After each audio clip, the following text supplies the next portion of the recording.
എനിക്ക് ഇതിൽ വ്യക്തിപരമായിട്ട് വളരെ കൃത്യമായ അഭിപ്രായമുണ്ട്. ഒന്നാമത്തെ കാര്യം, കേരളത്തിൻ്റെ പ്രധാന വരുമാനം മദ്യവും ലോട്ടറിയുമാണ് എന്നത് തെറ്റായിട്ടുള്ള പ്രചരണമാണ്. വരുമാനത്തിൽ ഒരു പ്രധാനപ്പെട്ട ഭാഗമാണ് എന്ന് പറയാം. മുഖ്യ വരുമാനം അതല്ല. കേരളത്തിൽ മദ്യത്തിൻ്റെ കാര്യത്തിൽ ഇരട്ടത്തപ്പ് നിൽക്കുന്നുണ്ട്, ഒരു ഹിപ്പോക്രസി അതിൽ നിൽക്കുന്നുണ്ട്. ഇതൊരു യാഥാർത്ഥ്യമാണ്. ഏത് പുരാതനമായ കാലം മുതൽ ലോകത്ത് മനുഷ്യർ ഉപയോഗിച്ചുകൊണ്ടിരിക്കുന്നുണ്ട്. അപ്പോൾ ആ യാഥാർത്ഥ്യം കണക്കിലെടുക്കാതെ മദ്യത്തെ നിരോധിക്കണം എന്ന ഒരു സന്മാർഗവാദം നിൽക്കുന്നുണ്ട്. അത് അശാസ്ത്രീയമാണ് എന്നും അത് വളരെ വിപരീത ഫലം ചെയ്യുന്നതാണെന്നുള്ളതിന് എത്രയോ അനുഭവങ്ങൾ കേരളത്തിൽ തന്നെ ഉണ്ടായിട്ടുണ്ട്. അതിദാരിദ്ര്യ വിമുക്ത സംസ്ഥാനമായി, അതായത് ഇന്ത്യയിലെ ആദ്യത്തെയും ലോകത്തിലെ രണ്ടാമത്തെയും സംസ്ഥാനമായി കേരളത്തിനെ പ്രഖ്യാപിക്കുന്നു. പക്ഷേ ഏറ്റവും കൂടുതലായിട്ട് നമ്മൾ ഇതിനെക്കുറിച്ച് കേൾക്കുന്നത് ഇതൊരു PR സ്റ്റണ്ടാണ് എന്നാണ്. Kerala can teach a thing or two about social welfare. The Economist പോലെ ഒരു പ്രസിദ്ധീകരണം ഇതിനെക്കുറിച്ച് എഴുതണമെങ്കിൽ അത് PR ആണെന്ന് പറയുന്നവരെ കുറിച്ച് പിന്നെ ഒന്നും പറഞ്ഞിട്ട് കാര്യമില്ല. അത്രയും വിവരദോഷികൾ മാത്രമേ ഇത് പറയൂ. അതിദാരിദ്ര്യ വിമുക്തമായെങ്കിലും കേരളം ദാരിദ്ര്യ വിമുക്തമല്ല എന്ന് മമ്മൂക്ക പറഞ്ഞ ഒരു സെന്റൻസ് വളരെ ചർച്ചയായിട്ടുണ്ട്. മമ്മൂക്ക മാത്രമല്ല, ഞങ്ങളെല്ലാവരും അത് പറഞ്ഞിട്ടുണ്ട്. ദാരിദ്ര്യമുക്തമാക്കി എന്നല്ല സർക്കാർ അവകാശപ്പെടുന്നത്, അതിദാരിദ്ര്യമുക്തമാക്കി എന്ന് മാത്രമാണ്. ഭൂമിയിൽ ജീവിച്ചിരിക്കുന്നു എന്ന് തെളിയിക്കാൻ ജീവിച്ചിരിക്കുന്നുണ്ടെന്നല്ലാതെ വേറൊരു തെളിവില്ലാത്ത, ഒരു അടയാളവും ഇല്ലാത്ത ആളുകൾ. വോട്ടർ കാർഡില്ല, ആധാർ കാർഡില്ല, റേഷൻ കാർഡില്ല, ഒരു രേഖയില്ല, അദൃശ്യരാക്കപ്പെട്ട മനുഷ്യർ. ഇന്നേ വരെ ഒരു ഭരണകൂടത്തിൻ്റെയും കണ്ണുകൾ അവരെ തേടി കണ്ടുപിടിച്ചിട്ടില്ല. ഒരു ക്ഷേമ പദ്ധതിയുടെയും ആനുകൂല്യമില്ല, റേഷൻ കാർഡില്ല എന്ന് പറഞ്ഞാൽ റേഷൻ പോലും ഇല്ലാത്തവരാണ്. ഇത്രയും കാലം അതിദരിദ്രരെക്കുറിച്ചും ദാരിദ്ര്യത്തെക്കുറിച്ചും ചിന്തിക്കാതിരുന്ന, അതൊക്കെ അവഗണിച്ച ഈ പത്രങ്ങളെ കൊണ്ട് ക്യാമറയും തൂക്കി 4 ബോർഡ് ഓടിക്കാൻ കഴിഞ്ഞു എന്നുള്ളത് തന്നെ ചെറിയ കാര്യമാണ്. ഷോർട്ട് കട്ടിലൂടെ നേതാക്കന്മാരാകുന്ന കാലത്തിലേക്കല്ലേ നമ്മൾ വന്നിരിക്കുന്നത് എന്നുകൂടി ഞാൻ ചോദിക്കുകയാണ്. അങ്ങനെയും പൊട്ടിമുളയ്ക്കുന്ന നേതാക്കളുണ്ട് ഇപ്പോൾ. അവർക്കൊന്നും അധികകാലം മുന്നോട്ട് പോകാൻ പറ്റില്ല. ജനങ്ങൾക്കിടയിൽ നിന്ന് വന്നതല്ലാത്ത, അതിലൂടെയാണല്ലോ നേതൃഗുണങ്ങൾ ആർജിക്കുന്നത്. ഒരു പ്രതിസന്ധി വന്നു, പെട്ടെന്ന് പകച്ചു പോവാതെ അതിനെ നേരിടാൻ ഉള്ള കഴിവ്, ഇതൊക്കെ ഈ റിയൽ ലൈഫ് എക്സ്പീരിയൻസസിൽ നിന്ന് മാത്രം ഉണ്ടാവുന്ന ഒന്നാണ്. പ്രശ്നങ്ങളിൽ ഇടപെട്ട് മാത്രം ഉണ്ടാവുന്ന ഒന്നാണ്. അവർക്കേ നിലനിൽക്കാനാവും. സോഷ്യൽ മീഡിയയിൽ താരമായിട്ടോ മാധ്യമങ്ങളിൽ താരമായിട്ടോ വന്നിട്ടുള്ള ആളുകൾ വന്നതുപോലെ തന്നെ പോകും. കാരണം അവർ എക്സ്പോസ് ചെയ്യപ്പെടും. ബ്രഹ്മപുരം പൂങ്കാവനമാക്കി മാറ്റും എന്ന് പറഞ്ഞപ്പോൾ ഭയങ്കര ട്രോളായിരുന്നു കേട്ടോ. കാരണം ഇതൊരിക്കലും നടക്കുന്ന കാര്യമല്ല എന്നാണ് വിചാരിച്ചത്. എന്തൊരു തള്ളാണി തള്ളുന്നതെന്നാണെന്ന് പറഞ്ഞത്. ഇന്ന് അക്ഷരാർത്ഥത്തിൽ പൂങ്കാവനമായല്ലോ. പൂക്കൾ വിടർന്നു ബ്രഹ്മപുരത്ത്. തീപിടുത്തം നടന്ന ദിവസം ഭയങ്കര വിവാദങ്ങളായി നടന്ന ദിവസങ്ങളിലെല്ലാം 12 ദിവസം തീ ഉണ്ടായിരുന്നു. അത് കഴിഞ്ഞിട്ട് പിന്നെ ആരെങ്കിലും അതിനെക്കുറിച്ച് ഓർത്തു? പിന്നെ എവിടെയെങ്കിലും വാർത്തയുണ്ടായി? പക്ഷെ ഞങ്ങളത് മറന്നില്ലല്ലോ. ഇപ്പം രാഷ്ട്രീയക്കാർ കുറെ കൂടി പേഴ്സണൽ സ്പേസ് കൊടുക്കുന്നുണ്ടെങ്കിലും പരാതിക്ക് കുറവുണ്ടോ എന്നാണ് എനിക്കറിയേണ്ടത്. ഈ സമൂഹം ആകെ മാറിയല്ലോ. സമൂഹം മാറി. ആ മാറ്റം രാഷ്ട്രീയക്കാരിലുണ്ടാവും. ലോക്ക്ഡൗൺ വന്നപ്പോൾ വീട്ടിലിരിക്കാൻ തുടങ്ങി. അന്നാണ് ഈ മാറ്റം തുടങ്ങിയത്. അന്ന് വീട്ടുകാർക്കൊക്കെ തെരഞ്ഞെടുപ്പ് തോറ്റപ്പോൾ തന്നെ വലിയ സന്തോഷമായിരുന്നു. ഞാൻ 2019 അപ്രതീക്ഷിത തോൽവിയായിരുന്നു. അപ്പോൾ എൻ്റെ മൂത്ത മോളുടെ ആദ്യത്തെ ചോദ്യം, ഇനിയിപ്പോൾ അച്ഛന് സിനിമയ്ക്ക് വരാനൊക്കെ സമയം ഉണ്ടാവുമല്ലോ അല്ലേ എന്ന് വെച്ചു. അപ്പോൾ ഞാൻ പറഞ്ഞു, പിന്നെന്താ, ഇനി ഇഷ്ടംപോലെ സമയമുണ്ട്, ഇന്ന് പോകണമെന്ന് വെച്ചു. അപ്പോൾ ഇന്ന് പോവാം. അന്ന് ഞങ്ങൾ സെക്കൻഡ് ഷോയ്ക്ക് പോയി. ഇഷ്കാണ് കണ്ട സിനിമ. പിന്നെ ലോക്ക്ഡൗൺ കൂടി വന്നപ്പോൾ വീട്ടിലിരിക്കല്ലേ, അപ്പോഴാണ് വീട്ടിൽ അത്യാവശ്യം ജോലികളൊക്കെ ചെയ്യാൻ തുടങ്ങിയത്, ആ വീട്ടിൽ സഹായിക്കാൻ തുടങ്ങിയത് ഒക്കെ സത്യത്തിൽ അപ്പോഴാണ്.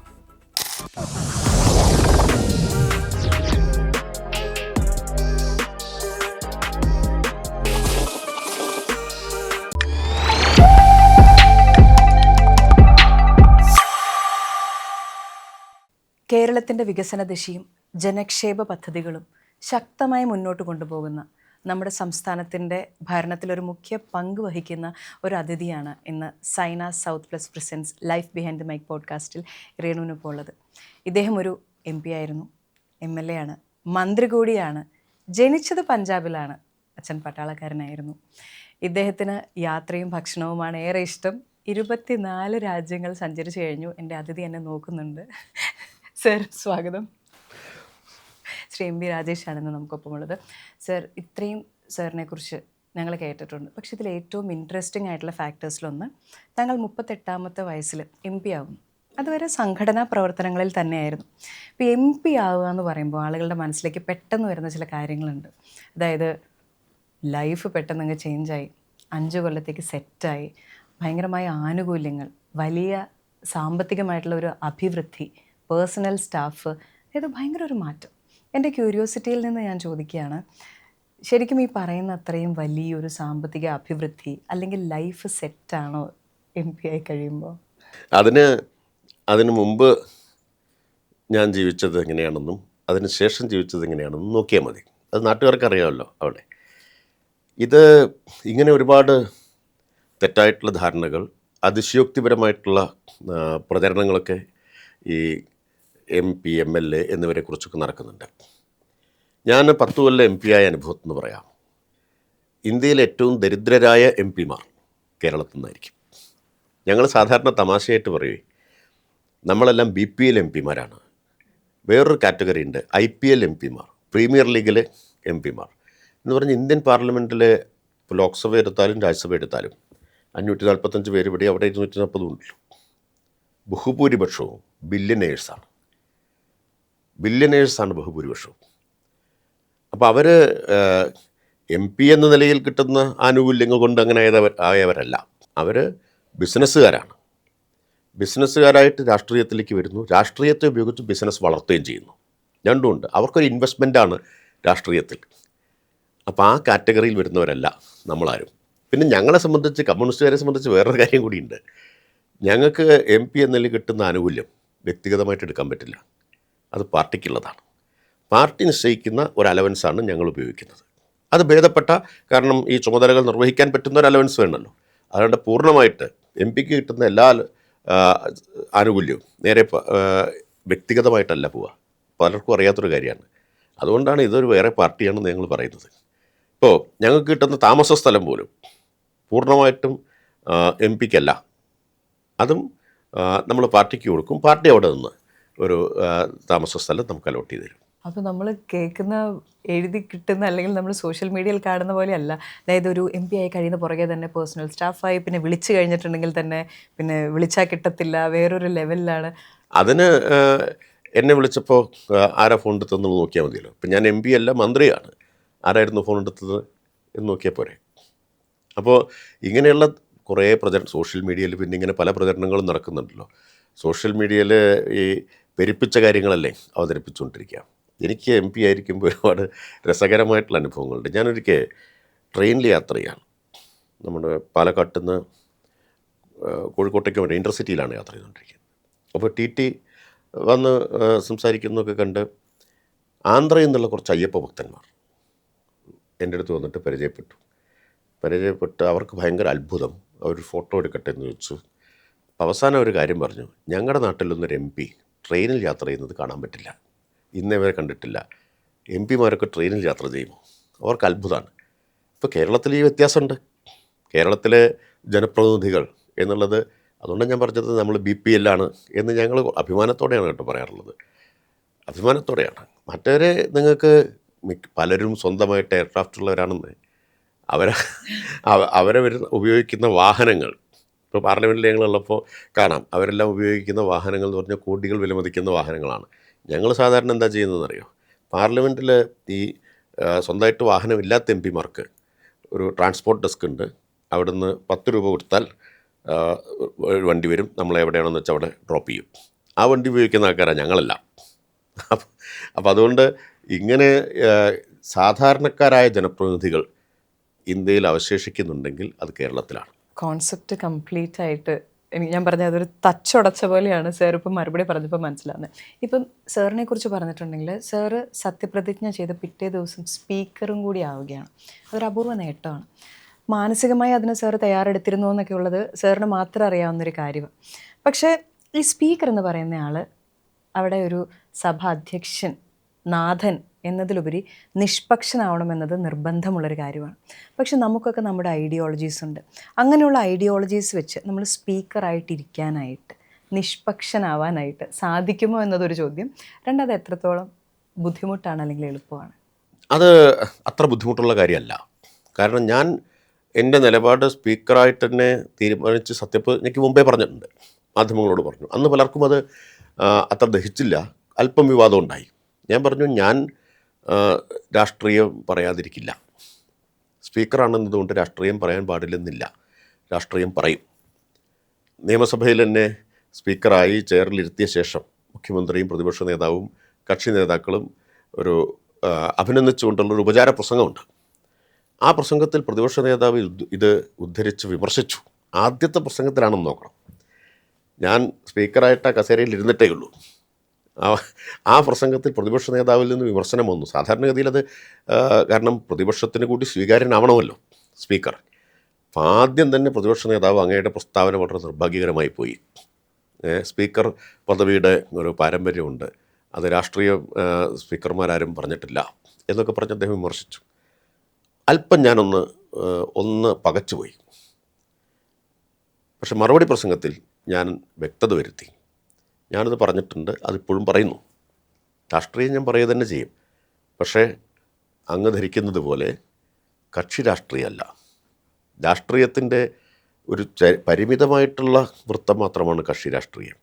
അതിന് പുറത്തും വിശാലമായൊരു മേഖലയുണ്ട്. അപ്പോൾ ആ രാഷ്ട്രീയം ഞാൻ തീർച്ചയായിട്ടും പറഞ്ഞുകൊണ്ടിരിക്കും എന്ന് പറഞ്ഞപ്പോൾ സഭ ഒന്നടങ്കം ഡെസ്കിലടിച്ചാണ് ആ പ്രസ്താവനയെ സ്വീകരിച്ചത്. പ്രതിപക്ഷ നേതാവും ഡെസ്കിലടിച്ചാണ് സ്വീകരിച്ചത്. അപ്പോൾ നമ്മുടെ ഒരു ധാരണ എന്താണെന്ന് വെച്ചാൽ, സ്പീക്കറായാൽ സ്പീക്കറുടേതും ഒരു പൊളിറ്റിക്കൽ ഓഫീസാണ്, രാഷ്ട്രീയമായൊരു പദവി തന്നെയാണ്. പക്ഷേ സഭയിൽ രണ്ട് പക്ഷങ്ങൾക്കിടയിൽ നിഷ്പക്ഷനാവണമെന്ന് മാത്രമേ ഉള്ളൂ. സഭയിലെ കക്ഷി രാഷ്ട്രീയത്തിൽ പുറത്തെ കക്ഷി രാഷ്ട്രീയത്തിലും പങ്കാളിയാവരുത്. ഇപ്പോൾ വർഗീയതയ്ക്കെതിരെ ശക്തമായിട്ടുള്ള നിലപാട് സ്പീക്കറായിരുന്നുകൊണ്ട് തന്നെ ഞാൻ എടുത്തിട്ടുണ്ട്, എഴുതിയിട്ടുണ്ട്, പറഞ്ഞിട്ടുണ്ട്, മാധ്യമങ്ങളെ വിമർശിച്ച് പറഞ്ഞിട്ടുണ്ട്. അതൊക്കെയാണ് രാഷ്ട്രീയ നിലപാട് എന്ന് പറഞ്ഞാൽ. രാഷ്ട്രീയ നിലപാട് എന്ന് പറഞ്ഞാൽ ഇപ്പോൾ CPM, കോൺഗ്രസ്, BJP എന്ന നിലയിൽ അങ്ങോട്ടും ഇങ്ങോട്ടും പറയുന്നത് മാത്രമല്ല. അതിനപ്പുറത്തേക്ക് വിശാലമായ രാഷ്ട്രീയമുണ്ട്, സൂക്ഷ്മമായ രാഷ്ട്രീയമുണ്ട്. അത് പറയാതെ എങ്ങനെയാണ്? അതെല്ലാവർക്കും ഉണ്ട്. ഒരു ചൊല്ലുണ്ട്, രാഷ്ട്രീയത്തിൽ നിങ്ങൾ ഇടപെട്ടില്ലെങ്കിലും നിങ്ങളുടെ ജീവിതത്തിൽ രാഷ്ട്രീയം ഇടപെടുന്നു. നമ്മളാരും അതിൽ നിന്ന് മാറി നിൽക്കുന്ന ആളുകളല്ല. അരാഷ്ട്രീയം എന്നൊന്നും ഇല്ല യഥാർത്ഥത്തിൽ. എവിടെയോ ഒരു പക്ഷവും എവിടെയോ ഒരു തീർച്ചയായിട്ടും എല്ലാവർക്കും പക്ഷമുണ്ട്. ബ്രോഡായിട്ട് നോക്കിയാൽ എല്ലാവർക്കും പക്ഷമുണ്ട്. ചിലർ തിരിച്ചറിയുന്നുണ്ടാവില്ല. തിരിച്ചറിയാത്തവരാണ് എനിക്ക് പക്ഷമില്ല, ഞാൻ നിഷ്പക്ഷനാണെന്ന് പറയുന്നത്. അങ്ങനെ ഒരു പക്ഷമില്ല. നിഷ്പക്ഷം എന്നൊരു പക്ഷമില്ല, രണ്ട് പക്ഷമുണ്ട്. രാഷ്ട്രീയം എന്ന് പറഞ്ഞാൽ എന്താ? നമ്മുടെ സമൂഹത്തിൽ ഉയർന്നു വരുന്നൊരു പ്രശ്നത്തിൽ നിങ്ങൾക്കൊരു അഭിപ്രായമുണ്ടോ? അഭിപ്രായമുണ്ടെങ്കിൽ നിങ്ങൾക്കൊരു രാഷ്ട്രീയമുണ്ട്. അത്രയേ ഉള്ളൂ. അത് ഒരു നിലപാടുണ്ടോ? നിങ്ങൾക്ക് രാഷ്ട്രീയമുണ്ട്. ആ നിലപാട്, അഭിപ്രായം ആളുകൾ പലതരത്തിൽ പ്രകടിപ്പിക്കും. ചിലർ പാർട്ടിയിൽ ചേർന്ന് പ്രകടിപ്പിക്കും, ചിലർ ജാഥയിൽ ചേർന്ന് മുദ്രാവാക്യം വിളിച്ചുകൊണ്ട് അത് പ്രകടിപ്പിക്കും, ചിലർ പ്രസംഗിച്ച് അത് പ്രകടിപ്പിക്കും, ചിലർ ഫേസ്ബുക്കിൽ എഴുതി പ്രകടിപ്പിക്കും. അത് ആവിഷ്കാരത്തിൻ്റെ, രാഷ്ട്രീയ നിലപാട് ആവിഷ്കരിക്കുന്നതിൻ്റെ വ്യത്യസ്ത രീതികളാണ്. ലീലാവതി ടീച്ചർ പറഞ്ഞില്ലേ, ഗാസയിലെ കുട്ടികൾ വിശന്ന് മരിക്കുമ്പോൾ എനിക്ക് പിറന്നാളിന് എങ്ങനെയാണ് തൊണ്ടയിൽ നിന്ന് ചോറിറങ്ങുക എന്ന് ചോദിച്ചു. അത് രാഷ്ട്രീയമാണ്, കക്ഷി രാഷ്ട്രീയമല്ല. മാനവികതയുടെ വിശാലമായിട്ടുള്ള രാഷ്ട്രീയമാണ്. മാനവികതയുടെ രാഷ്ട്രീയമുള്ള ഒരാളിൽ നിന്നേ അത് വരും. രാഷ്ട്രീയം എന്ന് പറഞ്ഞാൽ എന്തോ മോശം കാര്യമെന്നോ വളരെ ഇടുങ്ങിയ സങ്കുചിതമായൊരു കാര്യമെന്നോ ധരിക്കണ്ട. അതിൻ്റെ ഒരു മേഖല മാത്രമാണ് കക്ഷി രാഷ്ട്രീയം. ഇപ്പോൾ സാർ, ഇപ്പോൾ ഏറ്റവും അടുത്ത് നമ്മൾ ചർച്ചയിലായ ഒരു കാര്യമാണ് അതിദാരിദ്ര്യവിമുക്ത സംസ്ഥാനമായി, അതായത് ഇന്ത്യയിലെ ആദ്യത്തെയും ലോകത്തിലെ രണ്ടാമത്തെയും സംസ്ഥാനമായി കേരളത്തിനെ പ്രഖ്യാപിക്കുന്നു. പക്ഷേ ഏറ്റവും കൂടുതലായിട്ട് നമ്മൾ ഇതിനെക്കുറിച്ച് കേൾക്കുന്നത് ഇതൊരു PR സ്റ്റണ്ടാണ് എന്നാണ്. ഈ പറയുന്നതിൽ എത്രത്തോളം വാസ്തവമുണ്ട്? ഇത് ശരിക്കും എങ്ങനെയാണ്? ഞാൻ എനിക്ക് കിട്ടിയത്, അതിൻ്റെ ഭയങ്കര സന്തോഷം എനിക്കുണ്ട്. കിട്ടിയത് അതിദാരിദ്ര്യ നിർമ്മാർജ്ജനത്തിൽ കേരളം കൈവരിച്ച നേട്ടത്തെക്കുറിച്ചുള്ള വളരെ വിഖ്യാതമായ ലണ്ടനിൽ നിന്നിറങ്ങുന്ന എത്രയോ വർഷത്തെ പാരമ്പര്യമുള്ള ദ എക്കോണമിസ്റ്റിലെ ഒരു റിപ്പോർട്ടാണ്. ദ എക്കോണമിസ്റ്റ് പോലെ ഒരു പ്രസിദ്ധീകരണം ഇതിനെക്കുറിച്ച് എഴുതണമെങ്കിൽ അത് PR ആണെന്ന് പറയുന്നവരെക്കുറിച്ച് പിന്നെ ഒന്നും പറഞ്ഞിട്ട് കാര്യമില്ല. അത്രയും വിവരദോഷികൾ മാത്രമേ ഇത് പറയൂ. അത്രയും കൂപമണ്ഡൂകങ്ങളായിട്ടുള്ള ആളുകൾ മാത്രമേ എക്കോണമിസ്റ്റ് ഒരു കാര്യം റിപ്പോർട്ട് ചെയ്യുന്നുണ്ടെങ്കിൽ അത് PR-ൻ്റെ ഭാഗമായിട്ടാണ് എന്നൊക്കെ പറയാം. Kerala can teach a thing or two about social welfare എന്നും പറഞ്ഞിട്ടാണ് എക്സ്ട്രീം പോവർട്ടി റാഡിക്കേഷനെ കുറിച്ചുള്ള എക്കോണമിസ്റ്റിലെ ഒരു ലേഖനം. ഇപ്പോൾ ദ ഹിന്ദു ഇന്ത്യയിലെ ഏറ്റവും പാരമ്പര്യമുള്ള, ഏറ്റവും വിശ്വാസ്യതയുള്ള പത്രമാണ്. അവർ എ കേരള സ്റ്റോറി എന്ന് പറഞ്ഞ് മുഖപ്രസംഗം എഴുതിയിട്ടാണ് ഇതിനെക്കുറിച്ച് പറഞ്ഞത്. ദ ന്യൂ ഇന്ത്യൻ എക്സ്പ്രസ് മുഖപ്രസംഗം എഴുതി. മറ്റ് പല ഫോബ്സ് മാസിക ബന്ധപ്പെട്ടിരുന്നു ഇതിനെക്കുറിച്ച് മനസ്സിലാക്കുന്നതിന്, അമേരിക്കയിൽ നിന്നുള്ള ഫോബ്സ് മാസിക.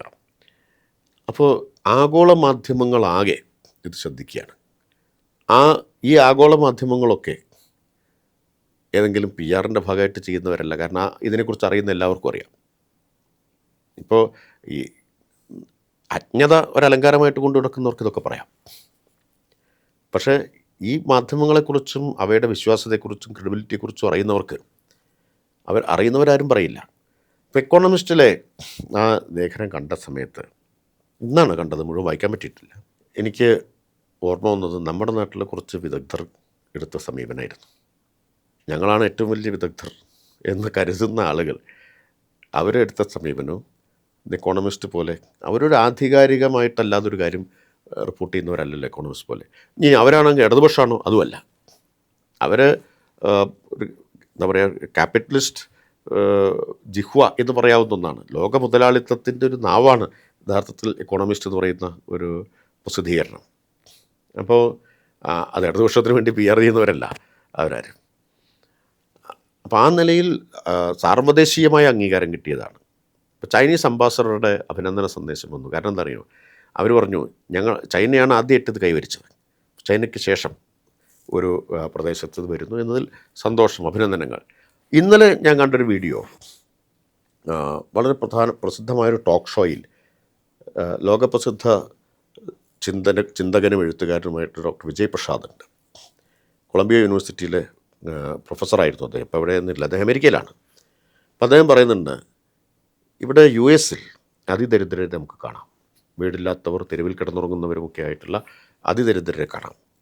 മുതലാളിത്തത്തിന് അതിദാരിദ്ര്യം പരിഹരിക്കാൻ കഴിയാത്തത് കൊണ്ടല്ല, ധനികർ രാഷ്ട്രീയത്തെ നിയന്ത്രിക്കുന്നത് കൊണ്ടും അത്തരം നയങ്ങളെ അവർ നിർജ്ജീവമാക്കുന്നത് കൊണ്ടുമാണ്. എന്നാൽ സോഷ്യലിസ്റ്റ് പാത പിന്തുടരുന്ന ഇപ്പോൾ ചൈനയിൽ അതിദാരിദ്ര്യം ഇല്ലാതാക്കി. അതുപോലെ ഒരനുഭവം ഇന്ത്യയിലെ കേരളം എന്ന് പറയുന്ന സംസ്ഥാനത്ത് നിന്ന് ആണ് നമുക്ക് കാണാൻ കഴിഞ്ഞത്. പക്ഷെ അവിടെയും ഒരു പ്രത്യേകതയുണ്ട്. ഇടതുപക്ഷ ജനാധിപത്യ മുന്നണി ഗവൺമെൻറ്റാണ് അവിടെ അധികാരത്തിലുള്ളത്.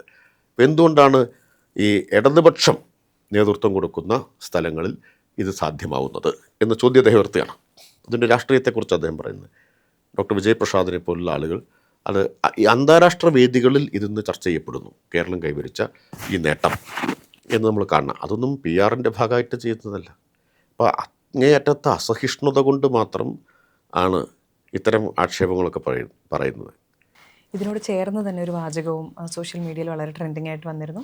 അതായത് അതിദാരിദ്ര്യ വിമുക്തമായെങ്കിലും കേരളം ദാരിദ്ര്യ വിമുക്തമല്ല എന്ന് മമ്മൂക്ക പറഞ്ഞ ഒരു സെൻറ്റൻസ് വളരെ ചർച്ചയായിട്ടുണ്ട്. മമ്മൂക്ക മാത്രമല്ല, ഞങ്ങളെല്ലാവരും അത് പറഞ്ഞിട്ടുണ്ട്. ഞാൻ അതിൻ്റെ തലേ ദിവസം ഈ വിദഗ്ധർക്ക് മറുപടി കൊടുത്തിട്ടുള്ള പത്രസമ്മേളനത്തിൽ അടിവരയിട്ട് പറഞ്ഞ കാര്യം, ദാരിദ്ര്യമുക്തമാക്കി എന്നല്ല സർക്കാർ അവകാശപ്പെടുന്നത്, അതിദാരിദ്ര്യമുക്തമാക്കി എന്ന് മാത്രമാണ്. രണ്ടും തമ്മിൽ വ്യത്യാസമുണ്ട്. ഇനി എന്താണ് അതിദാരിദ്ര്യം, ആരാണ് അതിദരിദ്രർ എന്നും പറഞ്ഞു. എന്ന് പറഞ്ഞാൽ സർവൈവൽ സാധ്യമല്ലാത്തൊരു വിഭാഗമുണ്ട്, അവരാണ് അതിദരിദ്രർ. ഭൂമിയിൽ ജീവിച്ചിരിക്കുന്നു എന്ന് തെളിയിക്കാൻ, ജീവിച്ചിരിക്കുന്നുണ്ടെന്നല്ലാതെ വേറൊരു തെളിവില്ലാത്ത, ഒരു അടയാളവും ഇല്ലാത്ത ആളുകൾ, വോട്ടർ കാർഡില്ല, ആധാർ കാർഡില്ല, റേഷൻ കാർഡില്ല, ഒരു രേഖയില്ല, അവർക്ക് ഒരു പിന്തുണ കൊണ്ടല്ലാതെ അതിജീവിക്കാൻ കഴിയാത്ത, സർവൈവ് ചെയ്യാൻ കഴിയാത്ത ഒരു വിഭാഗം, അദൃശ്യരാക്കപ്പെട്ട മനുഷ്യർ എന്ന് പറയും. അവരുണ്ടോ? ഉണ്ട്. ഇന്നേ വരെ ഒരു ഭരണകൂടത്തിൻ്റെയും കണ്ണുകൾ അവരെ തേടി കണ്ടുപിടിച്ചിട്ടില്ല. ഒരു ക്ഷേമ പദ്ധതിയുടെയും ആനുകൂല്യമില്ല. റേഷൻ കാർഡില്ല എന്ന് പറഞ്ഞാൽ റേഷൻ പോലും ഇല്ലാത്തവരാണ്. ഒരു ക്ഷേമ പദ്ധതിയുടെയും ഇല്ല. അങ്ങനൊരു കൂട്ടരും നമ്മുടെ ഇടയിലുണ്ട്. കണ്ണിൽ പെടാതെ പോയ മനുഷ്യരാണ്. അവരെ തേടി ഗവൺമെൻറ്റിൻ്റെ കണ്ണുകളെത്തി, അവരെ തേടി ഒരു ഭരണ സംവിധാനത്തിൻ്റെ കരങ്ങളെത്തി എന്നതാണ് അതിദാരിദ്ര്യ നിർമ്മാർജ്ജനത്തിൻ്റെ പ്രത്യേകത. ഈ പറഞ്ഞതിനർത്ഥം ഇനി ഒരാളും അതിദരിദ്രരുണ്ടാവില്ല എന്നൊന്നുമല്ല. നമ്മൾ ബ്ലാക്ക് ആൻഡ് വൈറ്റിൽ മാത്രമാണല്ലോ കാര്യങ്ങളെ കാണാം. ചിലരങ്ങനെയാണ് കാണുന്നത്, ഇതോടുകൂടി എല്ലാം കഴിഞ്ഞു. അങ്ങനെ നമ്മൾ അവകാശപ്പെടുന്നില്ല. 2021 ഒരു പ്രോസസ്സിലൂടെ നമ്മൾ കണ്ടെത്തിയവരെയെല്ലാം ഇപ്പം മോചിപ്പിച്ചു. അതിനുശേഷം വീണ്ടും അതിദാരിദ്ര്യത്തിലേക്ക് വന്നവരുണ്ടാവും.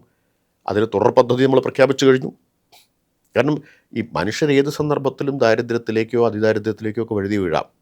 ഇപ്പോൾ ഒരു മഹാരോഗം വന്നു, ചികിത്സിക്കാൻ കടമെടുത്ത് മുടിഞ്ഞാൽ ഭേദപ്പെട്ട നിലയിലുള്ള ഒരാളും അതിദരിദ്രനായി മാറും അല്ലേ. ഒരു വലിയ ഉരുൾപൊട്ടലുണ്ടായി, വീടും സ്വത്തും മുഴുവൻ നഷ്ടപ്പെട്ടു പോയി, അതിദാരിദ്ര്യത്തിലേക്ക് എത്തിച്ചേരും. തിരിച്ച് അതിൽ നിന്ന് കരകയറുന്നവരും ഉണ്ടാവാം. കരകയറിയവർ തന്നെ വീണ്ടും അതിലേക്ക് പോകാനുള്ള സാധ്യതയുണ്ട്. ഇതൊക്കെ ഇങ്ങനെ മാറിക്കൊണ്ടിരിക്കുന്ന ഒന്നാണ്. ആ യാഥാർത്ഥ്യബോധം ഗവൺമെൻറ്റിനുണ്ട്. അപ്പം അതുകൊണ്ടാണ് തുടർ പ്രവർത്തനം നമ്മൾ പ്രഖ്യാപിച്ചത്. ഇപ്പോൾ ചില പത്രങ്ങൾ, അതൊരു വലിയ നേട്ടമാണ് കേട്ടോ, ചില പത്രങ്ങൾ അവരുടെ ലേഖകന്മാരെ 4 പാട് ഓടിച്ചിരിക്കുകയാണ്. എന്തിനാന്ന് വെച്ചാൽ അതിദരിദ്രരുണ്ടോ എന്ന് കണ്ടുപിടിക്കാൻ വേണ്ടിയിട്ട്. ഇത്രയും കാലം അതിദരിദ്രരെക്കുറിച്ചും ദാരിദ്ര്യത്തെക്കുറിച്ചും ചിന്തിക്കാതിരുന്ന, അതൊക്കെ അവഗണിച്ച ഈ പത്രങ്ങളെ കൊണ്ട് ക്യാമറയും തൂക്കി 4 പാട് ഓടിക്കാൻ കഴിഞ്ഞു എന്നുള്ളത് തന്നെ ചെറിയ കാര്യമാണ്. എന്നിട്ടൊരു പത്രം കണ്ടെത്തി 4 പേരെ, കണ്ണൂരിലൊരാൾ, പത്തനംതിട്ടയിലൊരാൾ, പാലക്കാട്ടൊന്ന്, പിന്നെ വേറെ ഏതൊരു ജില്ലയിൽ 4 പേരെ കണ്ടെത്തി കഴിഞ്ഞു. 64,004 കുടുംബങ്ങളെ അതിൽ നിന്ന് മോചിപ്പിക്കാമെങ്കിൽ ഇവർ കണ്ടെത്തട്ടെ. നല്ലതാണ്, തീർച്ചയായിട്ടും നല്ലതാണ്. ഇത് നേരത്തെ ആയിരുന്നെങ്കിൽ നേരത്തെ നമുക്ക് ചെയ്യാൻ കഴിയുമായിരുന്നു. അപ്പോൾ ഈ വിദഗ്ധരെ കൊണ്ടും ഈ മാധ്യമങ്ങളെ കൊണ്ടുമൊക്കെ അതിദാരിദ്ര്യം ചർച്ചയാക്കാനും അതിദരിദ്രരെക്കുറിച്ച് അന്വേഷിക്കാനും പ്രേരിപ്പിക്കാൻ കഴിഞ്ഞു എന്നത് തന്നെ ഇതിൻ്റെ ഒരു വലിയ നേട്ടമല്ലേ. സാർ എക്സൈസ് മിനിസ്റ്ററും കൂടിയാണ്. മദ്യം, മലയാളി, നമ്മൾ വളരെ കണക്റ്റഡാണ്. അപ്പോൾ നമ്മളെല്ലാ സംസ്ഥാനങ്ങളും വേണ്ട, നമുക്ക് ഏറ്റവും അടുത്ത നമ്മുടെ ഒരു സംസ്ഥാനത്ത് മാത്രമേ നമുക്ക് കമ്പയർ ചെയ്യാം, ഗോവ. അപ്പം ഒന്ന് നമ്മുടെ മന്ത്രിസഭയെക്കുറിച്ച് അല്ലെങ്കിൽ നമ്മുടെ തീരുമാനങ്ങളെക്കുറിച്ച് പറയുന്ന ഒരു കാര്യം ആദ്യം പറയണം. അതിതാണ്, കേരളത്തിൽ എന്ത് സാമ്പത്തിക പ്രതിസന്ധി വന്നാലും ഉടനെ നമ്മൾ മദ്യത്തിലേക്കും ലോട്ടറിയിലേക്കും തിരിയും. ഇനി മദ്യത്തിൻ്റെ കാര്യം പറയുവാണെങ്കിൽ തന്നെ നമ്മൾ വളരെ റെസ്പോൺസിബിളായിട്ടുള്ള ഡ്രിങ്കേഴ്സ് അല്ല എന്ന് പൊതുവേ ഒരു സംസാരമുണ്ട്. അതായത് ഇപ്പോൾ ഗോവയിലൊക്കെ നമ്മൾ ചെല്ലുകയാണെങ്കിൽ അവിടെ ഈ വഴിയിൽ വെള്ളം അടിച്ച് ബഹളം ഉണ്ടാക്കുന്ന ആളുകളെ നമ്മൾ അധികം കാണാറില്ല. അതുപോലെ മലയാളിക്ക് മദ്യത്തിനോട് വല്ലാത്തൊരു ആസക്തിയാണ്. അപ്പോൾ ഈ ഒരു ആസക്തി എന്തുകൊണ്ടാണ് എന്ന് താങ്കൾ എന്തെങ്കിലും അനലൈസ് ചെയ്തിട്ടുണ്ടോ? 2, എന്തുകൊണ്ടാണ് നമുക്ക് റെസ്പോൺസിബിൾ ഡ്രിങ്കേഴ്സായി മാറാൻ സാധിക്കാത്തത്? എനിക്ക് ഇതിൽ വ്യക്തിപരമായിട്ട് വളരെ കൃത്യമായ അഭിപ്രായമുണ്ട്. വ്യക്തിപരമായിട്ടുള്ള അഭിപ്രായമാണ്. പക്ഷേ ആ അഭിപ്രായം മുഴുവൻ മന്ത്രി എന്ന നിലയിൽ എനിക്ക് നടപ്പാക്കാൻ പറ്റില്ല.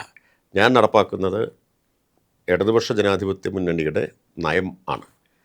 ഇപ്പോൾ കഴിഞ്ഞ ദിവസമാണ് ഒരു പുസ്തകത്തെക്കുറിച്ച് ശ്രദ്ധപ്പെട്ടത്. പുസ്തകം വായിച്ചിട്ടില്ല, പുസ്തകം ഓർഡർ ചെയ്തിട്ടുണ്ട്. കേരളത്തിൽ റിട്ടയർ ചെയ്ത കുറേ ടോപ്പ് ബ്യൂറോക്രാറ്റ്സ് ചേർന്ന് എഴുതിയിട്ടുള്ള ഒരു പുസ്തകമാണ്. അതിനെക്കുറിച്ച് ഒരു റിവ്യൂ ഹിന്ദുവിൽ വന്നത് ഞാൻ വായിക്കുകയുണ്ടായി. അത് കഴിഞ്ഞ് ഇന്നലെ മുരളി തുമ്മാരുകുടിയുടെ ഫേസ്ബുക്ക് പോസ്റ്റും അതിനെക്കുറിച്ച് വായിക്കുകയുണ്ടായി. അപ്പം അതിലൊരു ലേഖനം തന്നെ ഈ മദ്യനയത്തെക്കുറിച്ചാണ്, അല്ലെങ്കിൽ എക്സൈസിനെ കുറിച്ചാണ്, കേരളത്തിൻ്റെ ഈ മദ്യത്തോടുള്ള കേരളത്തിൻ്റെ സമീപനത്തെക്കുറിച്ച്, ഗവൺമെൻറ്റിൻ്റെ മാത്രമല്ല ആണ് എന്നാണ് ഈ രണ്ടിൽ നിന്ന് ഞാൻ മനസ്സിലാക്കിയത്. അപ്പോൾ അത് വായിക്കാൻ എനിക്ക് കൗതുകമുണ്ട്, മനസ്സിലാക്കാൻ താല്പര്യമുണ്ട്. ശരിയാണ്, നമ്മൾ ഈ കേരളത്തിൽ മദ്യത്തിൻ്റെ കാര്യത്തിൽ ഇരട്ടത്താപ്പ് നിൽക്കുന്നുണ്ട്, ഒരു ഹിപ്പോക്രസി അതിൽ നിൽക്കുന്നുണ്ട്. ഇതൊരു വസ്തുതയാണ്. നമ്മൾ ധാരാളം മദ്യപിക്കുന്ന ഒരു കേരളത്തിലുണ്ടല്ലോ, അറിയാമല്ലോ, നമ്മൾ പത്രത്തിൽ കൃത്യം കാണാറുണ്ട്, ഇത്ര കോടിക്ക്. അതെ, മദ്യപിക്കുന്നുണ്ട്. ഈ സാധാരണഗതിയിൽ നോക്കുമ്പോൾ ഇപ്പം നിങ്ങൾ നോക്കിക്കഴിഞ്ഞാൽ പ്രസംഗത്തിലോ വാക്കിലോ എല്ലാവരും ഇതിനെതിരാണ് അല്ലേ? ആണ്. ധാരാളം പേരും ഇത് ഉപയോഗിക്കുകയും ചെയ്യുന്നുണ്ട്. ഇതിനെ ഒരു യാഥാർത്ഥ്യമായിട്ട് അംഗീകരിക്കാൻ പലരും തയ്യാറാവുന്നില്ല. മദ്യം പ്രോത്സാഹിപ്പിക്കേണ്ട ഒന്നല്ല, ഒരു ലഹരിയും പ്രോത്സാഹിപ്പിക്കേണ്ട ഒന്നല്ല. പക്ഷേ ഇതൊരു യാഥാർത്ഥ്യമാണ്. പുരാതനമായ കാലം മുതൽ ലോകത്ത് മനുഷ്യർ ഉപയോഗിച്ചുകൊണ്ടിരിക്കുന്നുണ്ട് അല്ലേ? ഉപയോഗിച്ചുകൊണ്ടിരിക്കുന്നുണ്ട്, ഇപ്പോഴും ഉപയോഗിച്ചുകൊണ്ടിരിക്കുന്നുണ്ട്. അപ്പോൾ ആ യാഥാർത്ഥ്യം കണക്കിലെടുക്കാതെ മദ്യത്തെ നിരോധിക്കണം എന്ന ഒരു സന്മാർഗവാദം നിൽക്കുന്നുണ്ട്. അത് അശാസ്ത്രീയമാണ് എന്നും അത് വളരെ വിപരീത ഫലം ചെയ്യുന്നതാണെന്നുള്ളതിന് എത്രയോ അനുഭവങ്ങൾ കേരളത്തിൽ തന്നെ ഉണ്ടായിട്ടുണ്ട്. ഇപ്പം എന്നോട് വളരെ പ്രധാനപ്പെട്ട ഒരു രാഷ്ട്രീയ നേതാവ്, പ്രമുഖ രാഷ്ട്രീയ നേതാവ്, പ്രതിപക്ഷത്തുള്ളൊരു രാഷ്ട്രീയ നേതാവ് പറഞ്ഞു അദ്ദേഹത്തിൻ്റെ അനുഭവത്തെക്കുറിച്ച്. ഗുജറാത്ത് മദ്യനിരോധനമുള്ള സംസ്ഥാനമാണ്. അവിടെ ചെന്നു. അദ്ദേഹം ഒരു 5 നക്ഷത്ര ഹോട്ടലിലാണ് താമസിക്കുന്നത്. അപ്പോൾ ലിഫ്റ്റിലേക്ക് കയറുമ്പോൾ തന്നെ ഈ ഹോട്ടലിലെ ജീവനക്കാരൻ ചോദിച്ചു, സാറിന് ഏതാ വേണ്ടത് എന്ന് വെച്ചു. അപ്പോൾ ഇദ്ദേഹം തിരിച്ചു വെച്ചു, സാറേ, ഇദ്ദേഹം അത്ഭുതപ്പെട്ടു പോയി. ഇതിപ്പം മദ്യനിരോധനമുള്ള സ്ഥലമല്ലേ, അതൊന്നും സാരമില്ല, ഏതാ വേണ്ടെന്ന് പറഞ്ഞാൽ അത് റൂമിലെത്തിക്കാം എന്ന് പറഞ്ഞെന്ന്. അദ്ദേഹം പറഞ്ഞു എനിക്ക് വേണ്ട. പക്ഷെ അദ്ദേഹം തന്നെ എന്നോട് പറഞ്ഞത് ഇതാണ് മദ്യനിരോധനത്തിൻ്റെ അവസ്ഥ എന്നത്. അപ്പോൾ ആസക്തിയുടെ ഒരു കാരണം എന്താണ്? ഈ കടുത്ത നിയന്ത്രണങ്ങളാണ്. കടുത്ത നിയന്ത്രണങ്ങൾ ആസക്തി വർദ്ധിപ്പിക്കുകയാണ് ചെയ്യുന്നത്, അല്ലാണ്ട് ഇല്ലാതാക്കുന്നില്ല. രണ്ടാമത്തെ പ്രശ്നം, നമ്മൾ റെസ്പോൺസിബിൾ ഡ്രിങ്കിങ്ങിനെ കുറിച്ച് പറഞ്ഞു. ശരിയാണ്. ഇപ്പോൾ കഴിഞ്ഞ ദിവസം ഒരു ദൃശ്യം കാണുകയുണ്ടായല്ലോ. ഒരു പ്രതിയുടെ CCTV ദൃശ്യമാണ്.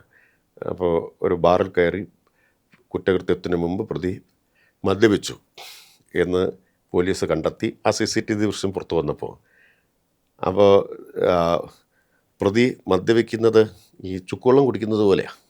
അതുപോലെ തന്നെ ഇപ്പോൾ മലയാളിയുടെ പൊതുവായിട്ടുള്ള രീതി സിനിമയിലൊക്കെ നമ്മൾ കാണുന്നത് അങ്ങനെയാണ്. അപ്പോൾ ഒരുതരം എന്താ പറയുക, ആസക്തിയും ആർത്തിയും ഒക്കെയാണ് നമ്മളിത് കാണുന്നത്.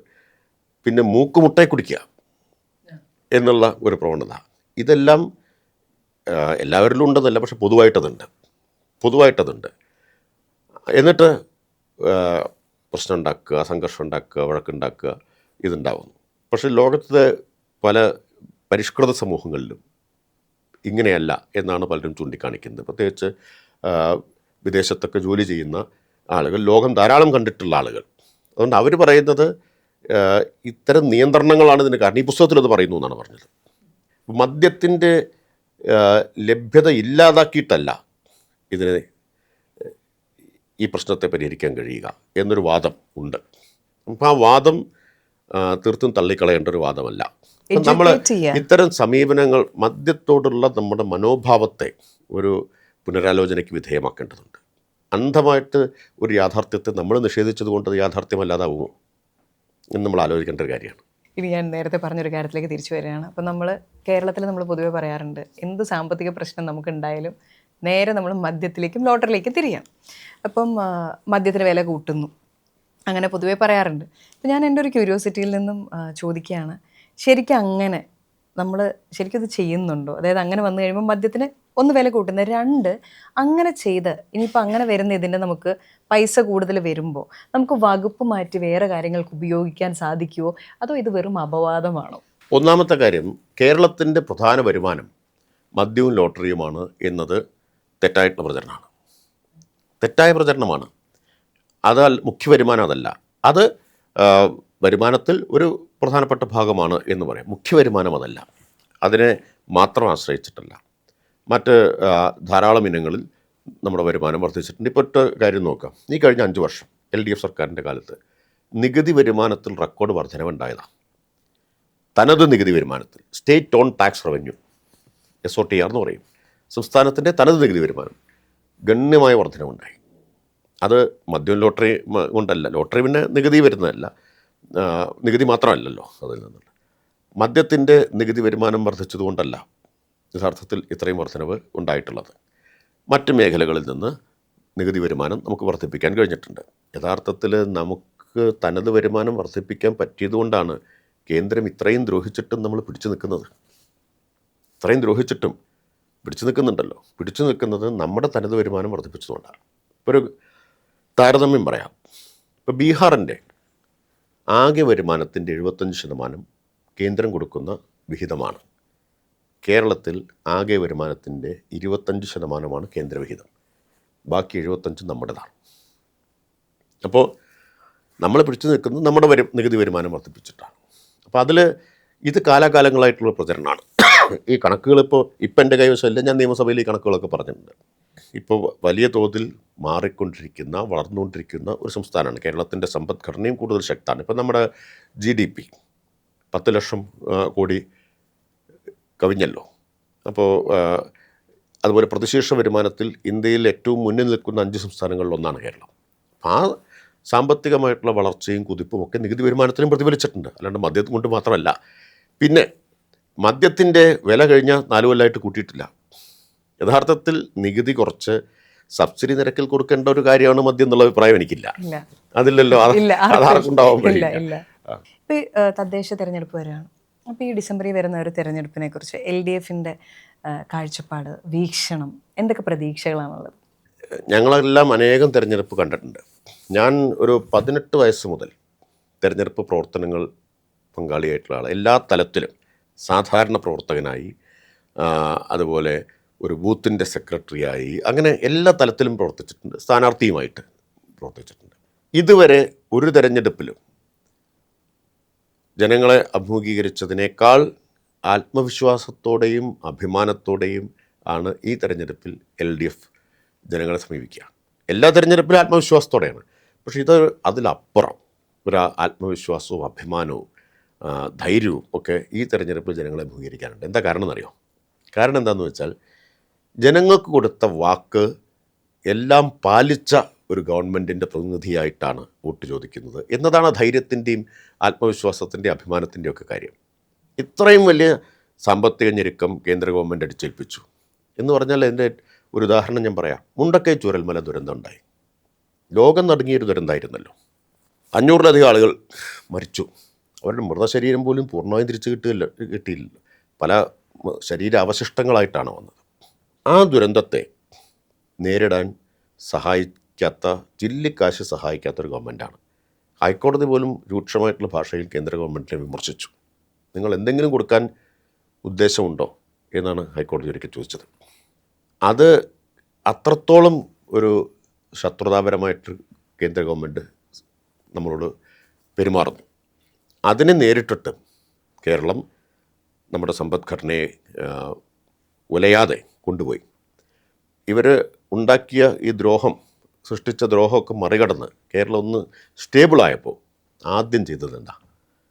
ആദ്യം ചെയ്തത് ജനങ്ങൾക്ക് കൊടുത്ത ഓരോ വാക്കും പാലിക്കലാണ്. സാമൂഹ്യക്ഷേമ പെൻഷൻ 1600 ഒറ്റയടിക്ക് 2000 ആക്കി. വീട്ടമ്മമാർക്ക് പെൻഷൻ കൊടുക്കുന്നത് പ്രകടന പത്രികയിലെ വാഗ്ദാനമായിരുന്നു 2021. ഒരുപക്ഷെ ബാക്കിയെല്ലാവരും അത് മറന്നു കാണും, പക്ഷേ വാഗ്ദാനം കൊടുത്ത ഞങ്ങളത് മറന്നില്ല. സ്ത്രീ സുരക്ഷാ പദ്ധതി ബഹുമാനപ്പെട്ട മുഖ്യമന്ത്രി പ്രഖ്യാപിച്ചു. അതിൻ്റെ പ്രത്യേകത എന്താണെന്നറിയാമോ? അതാണ് നമ്മൾ കാണേണ്ട ഒരു കാര്യം. ഇപ്പോൾ വീട്ടിലെ സ്ത്രീകൾ, വീട്ടമ്മ എന്നുള്ളത് വളരെ മനോഹരമായിട്ടൊരു പദവിയാണ്. ഈ പണ്ടൊക്കെ റേഷൻ കാർഡിൽ എഴുതുന്നത് എങ്ങനെയെന്ന് വെച്ചാൽ, ഓരോരുത്തരെ എഴുതല്ലോ, ഇന്നയാൾ വയസ്സിത്ര, വീട്ടമ്മ, സ്വസ്ഥം, ഗൃഹഭരണം. യഥാർത്ഥത്തിൽ ഒരു സ്വസ്ഥതയില്ലാത്തൊരു ജോലിയാണല്ലോ വീട്ടമ്മ എന്നുള്ളത്. സ്ത്രീകളുടെ വീട്ടിലെ ജോലിക്ക്, കാണാപ്പണിക്ക് ആ അധ്വാനത്തിനൊരു മൂല്യമുണ്ട് എന്ന് അംഗീകരിച്ചിരിക്കുന്നു. അതാണ് സ്ത്രീ സുരക്ഷാ പദ്ധതിയുടെ പ്രത്യേകത. പ്രതിമാസം 1000 രൂപയാണ് കൊടുക്കുന്നത്. 35 വയസ്സ് മുതൽ 60 വയസ്സ് വരെ പ്രായമുള്ള മറ്റൊരു ആനുകൂല്യവും കിട്ടാത്ത സ്ത്രീകൾക്ക്. സ്ത്രീയുടെ അധ്വാനത്തെ വിലമതിക്കുന്ന ഒരു ഗവൺമെൻറ്റാണ്. ഇങ്ങനെ കുറേ ഉണ്ട്. കുടുംബശ്രീ ADS-നുള്ള ഗ്രാൻഡ്, പിന്നെ കണക്ട് വർക്ക് സ്കോളർഷിപ്പ്, 5 ലക്ഷം കുട്ടികൾക്ക് 1000 രൂപ പ്രതിമാസം കണക്ട് വർക്ക് സ്കോളർഷിപ്പ്.